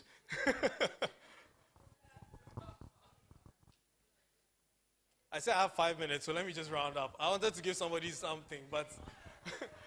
So, Inclusive design. We have to be inclusive, right? Everything we do, we don't leave people out. As we stand here right now, there are schools in the rural areas that have never had the opportunity to use AI. What are we doing about it? Just because you're a journalist doesn't mean you can't do something about it. You actually can. And then independent journalism. How long until a company like Facebook buys media organizations and then starts to push a certain agenda? We all know what was happening during the elections, where certain media houses were branded as biased. And so we all started to look for certain independent news sources, okay? So that's another way that we can safeguard ourselves. So with that being said, any questions? Yes, sir. Yeah, sure.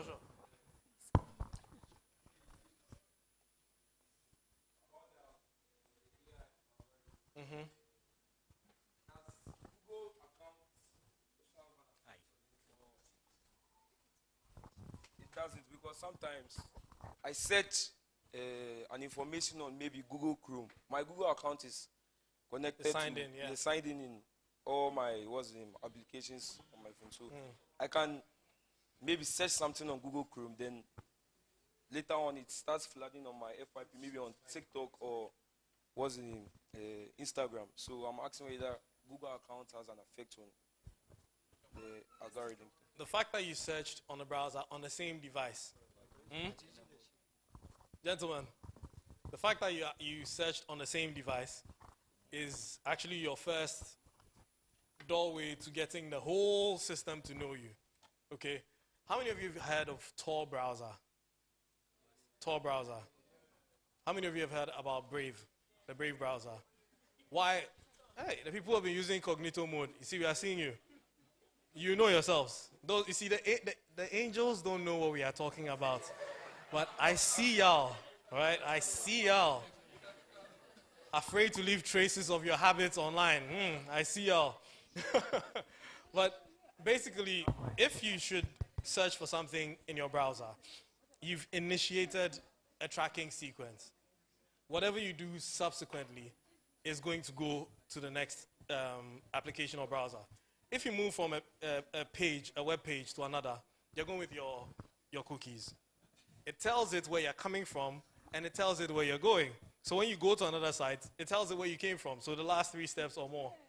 It gets to know all that information. So it doesn't matter whether you're signing with your Google. You can be signed out, but all those activities will be tracked.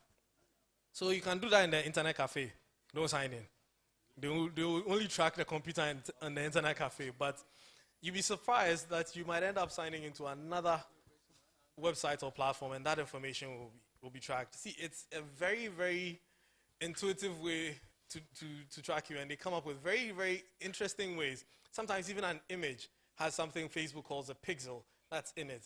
That will also allow them to track you. There's so many things that they use to track you. So it's not just limited to your browsing habits, your device, your settings, even on your phone. How do you think they know whether you're male or female? When you go to your demographics, anybody here manages a Facebook page, you can see how many males, females, right? Google Analytics, it tells you male, female, where they're coming from. They get all that information from your device, your GPS. So many things. You're walking beacon. You're walking right now. They know everything about you just because of the device in your pocket. So you really can't hide. Okay? Is your question answered? Yes, please. Thank you. Okay. Yes, please.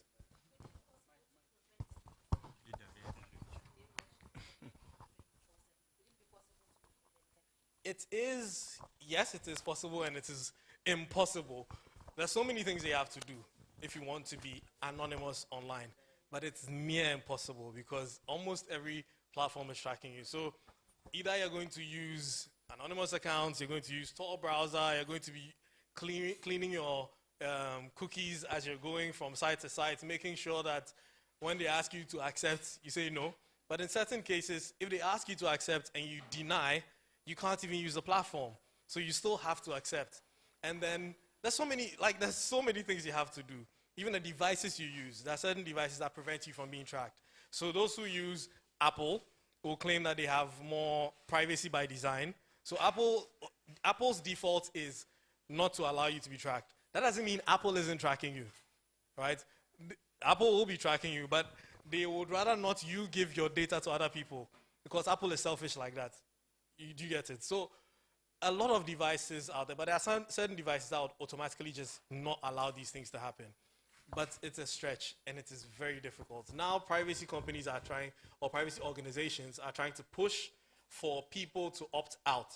So you can actually go to Google and delete all your data from Google. Okay? You can do that with Facebook, you can do that with Instagram, delete all your tracking data, ask them not to track you. Do you get it? But it's after the fact that they've gotten all they need to get from you, then do you get it? Yeah. A request, sure.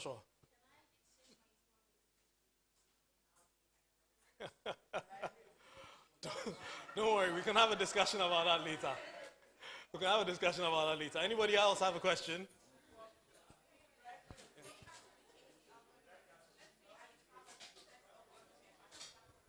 Let me come closer. You used to have...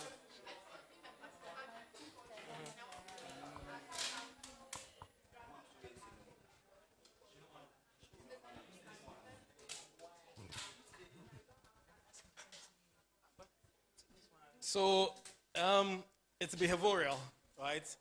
I'll use TikTok as an example. The way TikTok's algorithm works is what makes every FYP unique, okay? It goes from the duration, how long you watch the video for, I've already established the fact, all the settings on your devices, contribute. And then your interaction, your shares, your comments. So you may not want to be following those content, but your engagement with content similar to it will tell the algorithm that you like it. So if you don't want to be seeing that content, you have to make a conscious effort to avoid it. You don't even watch 2 seconds, you skip. Then the algorithm is learning, okay, she doesn't like it. You don't comment. You try as much as possible not to share. It may be provocative. It's bad, but it's provocative. You want to share it with someone. You've just told the algorithm you like more of it. Case in point, I just engaged with a video a couple of days ago. First time seeing that creator, watched the video, watched it about 3 or 4 times, downloaded it. All of a sudden, videos like that, drumming. I'm not a drummer, I just like that one drumming video. Now they're showing me drumming video every day. Why? TikTok. Do you get it? So that one action just introduced a myriad of drumming content into my FYP. Now for me to get that to stop, I have to not engage with those content. So now I'm making a conscious effort to skip them. Even if it's nice, skip. Do you get it? Or you have a burner account that you use for nonsense. And then you have a dedicated account that you use for things that you want to train the algorithm to suit you, right? Any more questions?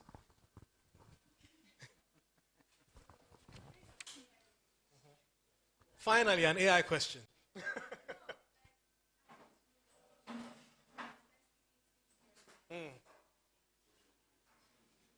That's a marvelous question. Investigative journalism and AI. So, here's the thing. One of the banes of investigative journalism, you have to hide equipment. You have to be anonymous, okay? People don't have to know who you are. You have to be able... I remember one time when there was...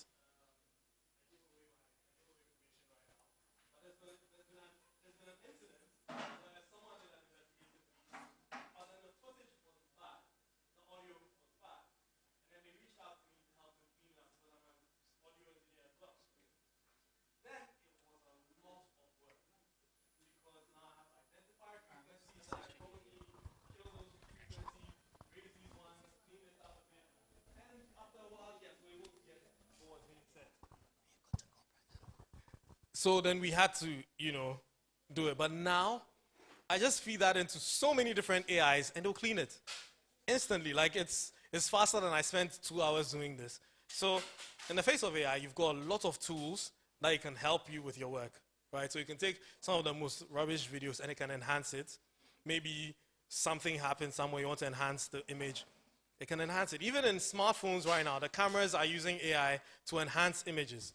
So you see Samsung having 120x zoom. You zoom in, it's digital, it's not optical. But the AI optimizes the image for it to look good.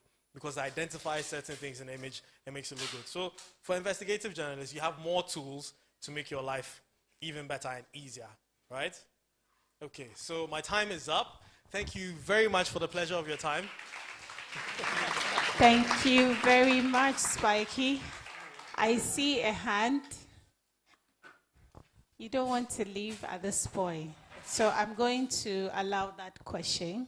The lady in the green headgear. Oh, I'm on every social media platform as The Real Spiky. Spiky is S-P-I-K-Y. The Real Spiky. Yes.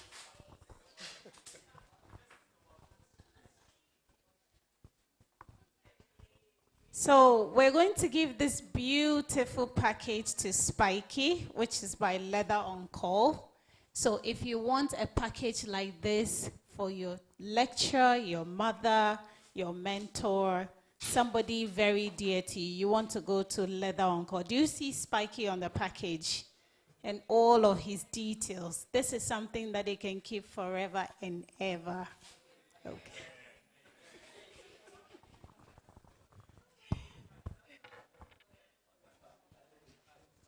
A round of applause for Spiky.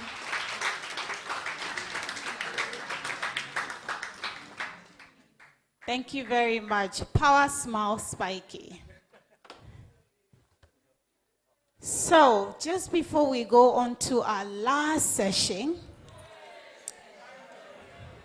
I promise this is the last session, which is your panel discussion. I'm just going to give them 15, utmost 20 minutes. You don't want to have your student panel discussion? So what do I do to my student rep? So I shouldn't have given you lunch, eh? Yes, because I was very empathetic. I thought my audience have been very generous with their time and patience. So I said, let's give them the food. Then we'll do the last presentation, which is the panel discussion. And then you can go. 5 minutes. How much information can you get in 5 minutes? So let's strike a deal, okay?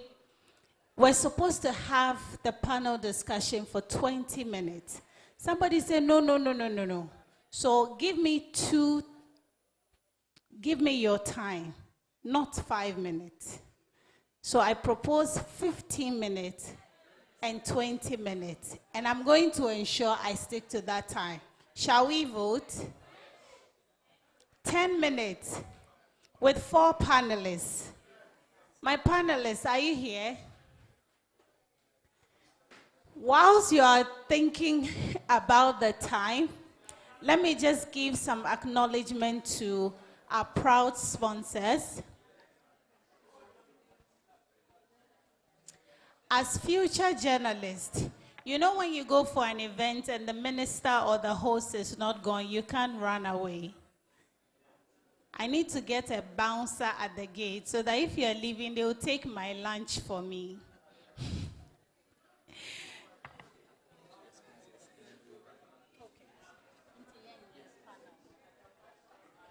Okay, so the host said, since you're tired, we're not going to have the panel conversation. Yes. That is because you have a very good and engaging audience, and we appreciate that. So please have your seat. Let's acknowledge our proud sponsors, and then we will be out of here in not more than 5 minutes. Is that okay? Thank you very much. So we'd like to acknowledge proudly Anglo Gold Ashanti for making this possible, Leather on Call for making our speakers feel special. The High Commissioner from the Australian Embassy, she was like, oh wow, seeing herself. Please, I haven't seen myself yet. I need to see myself. Bluecrest University and its awesome students. Guys, put your hands together for yourself. Montwater. Okay. Customer Service Africa, redefining customer service. Altiface Communication. Aladdin Bakery, that gave you that beautiful package for your lunch, where every bite tells a story. Pentecost University and Islamic University. Thank you guys for being here, for being patient. Please put a resounding round of applause for yourself. Because sincerely, you guys have been awesome and you have been great. Customer service, all day. Oh, Viminim, customer service, day. Into much less musuba and correct. Let's pray and let's leave. And then we'll take a group picture. We started with prayer, so I'll do the prayer myself so that. Please, eyes closed. Don't leave whilst you are praying, kindly and respectfully.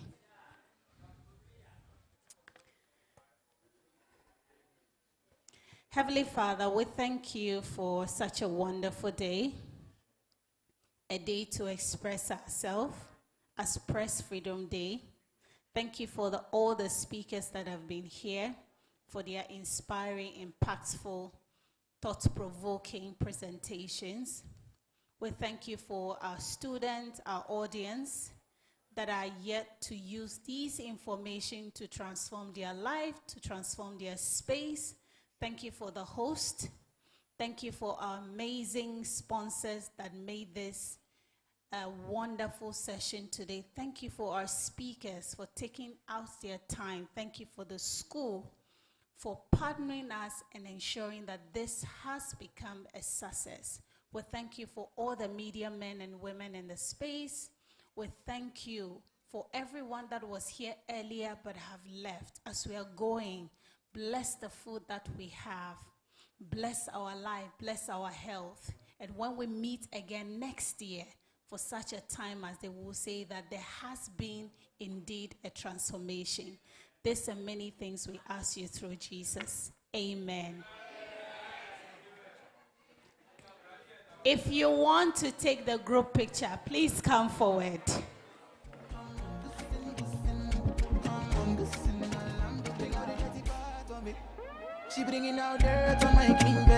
Please, let's take group picture. It's optional because I know that you're in a hurry. So if you want to be in the group picture, please move forward.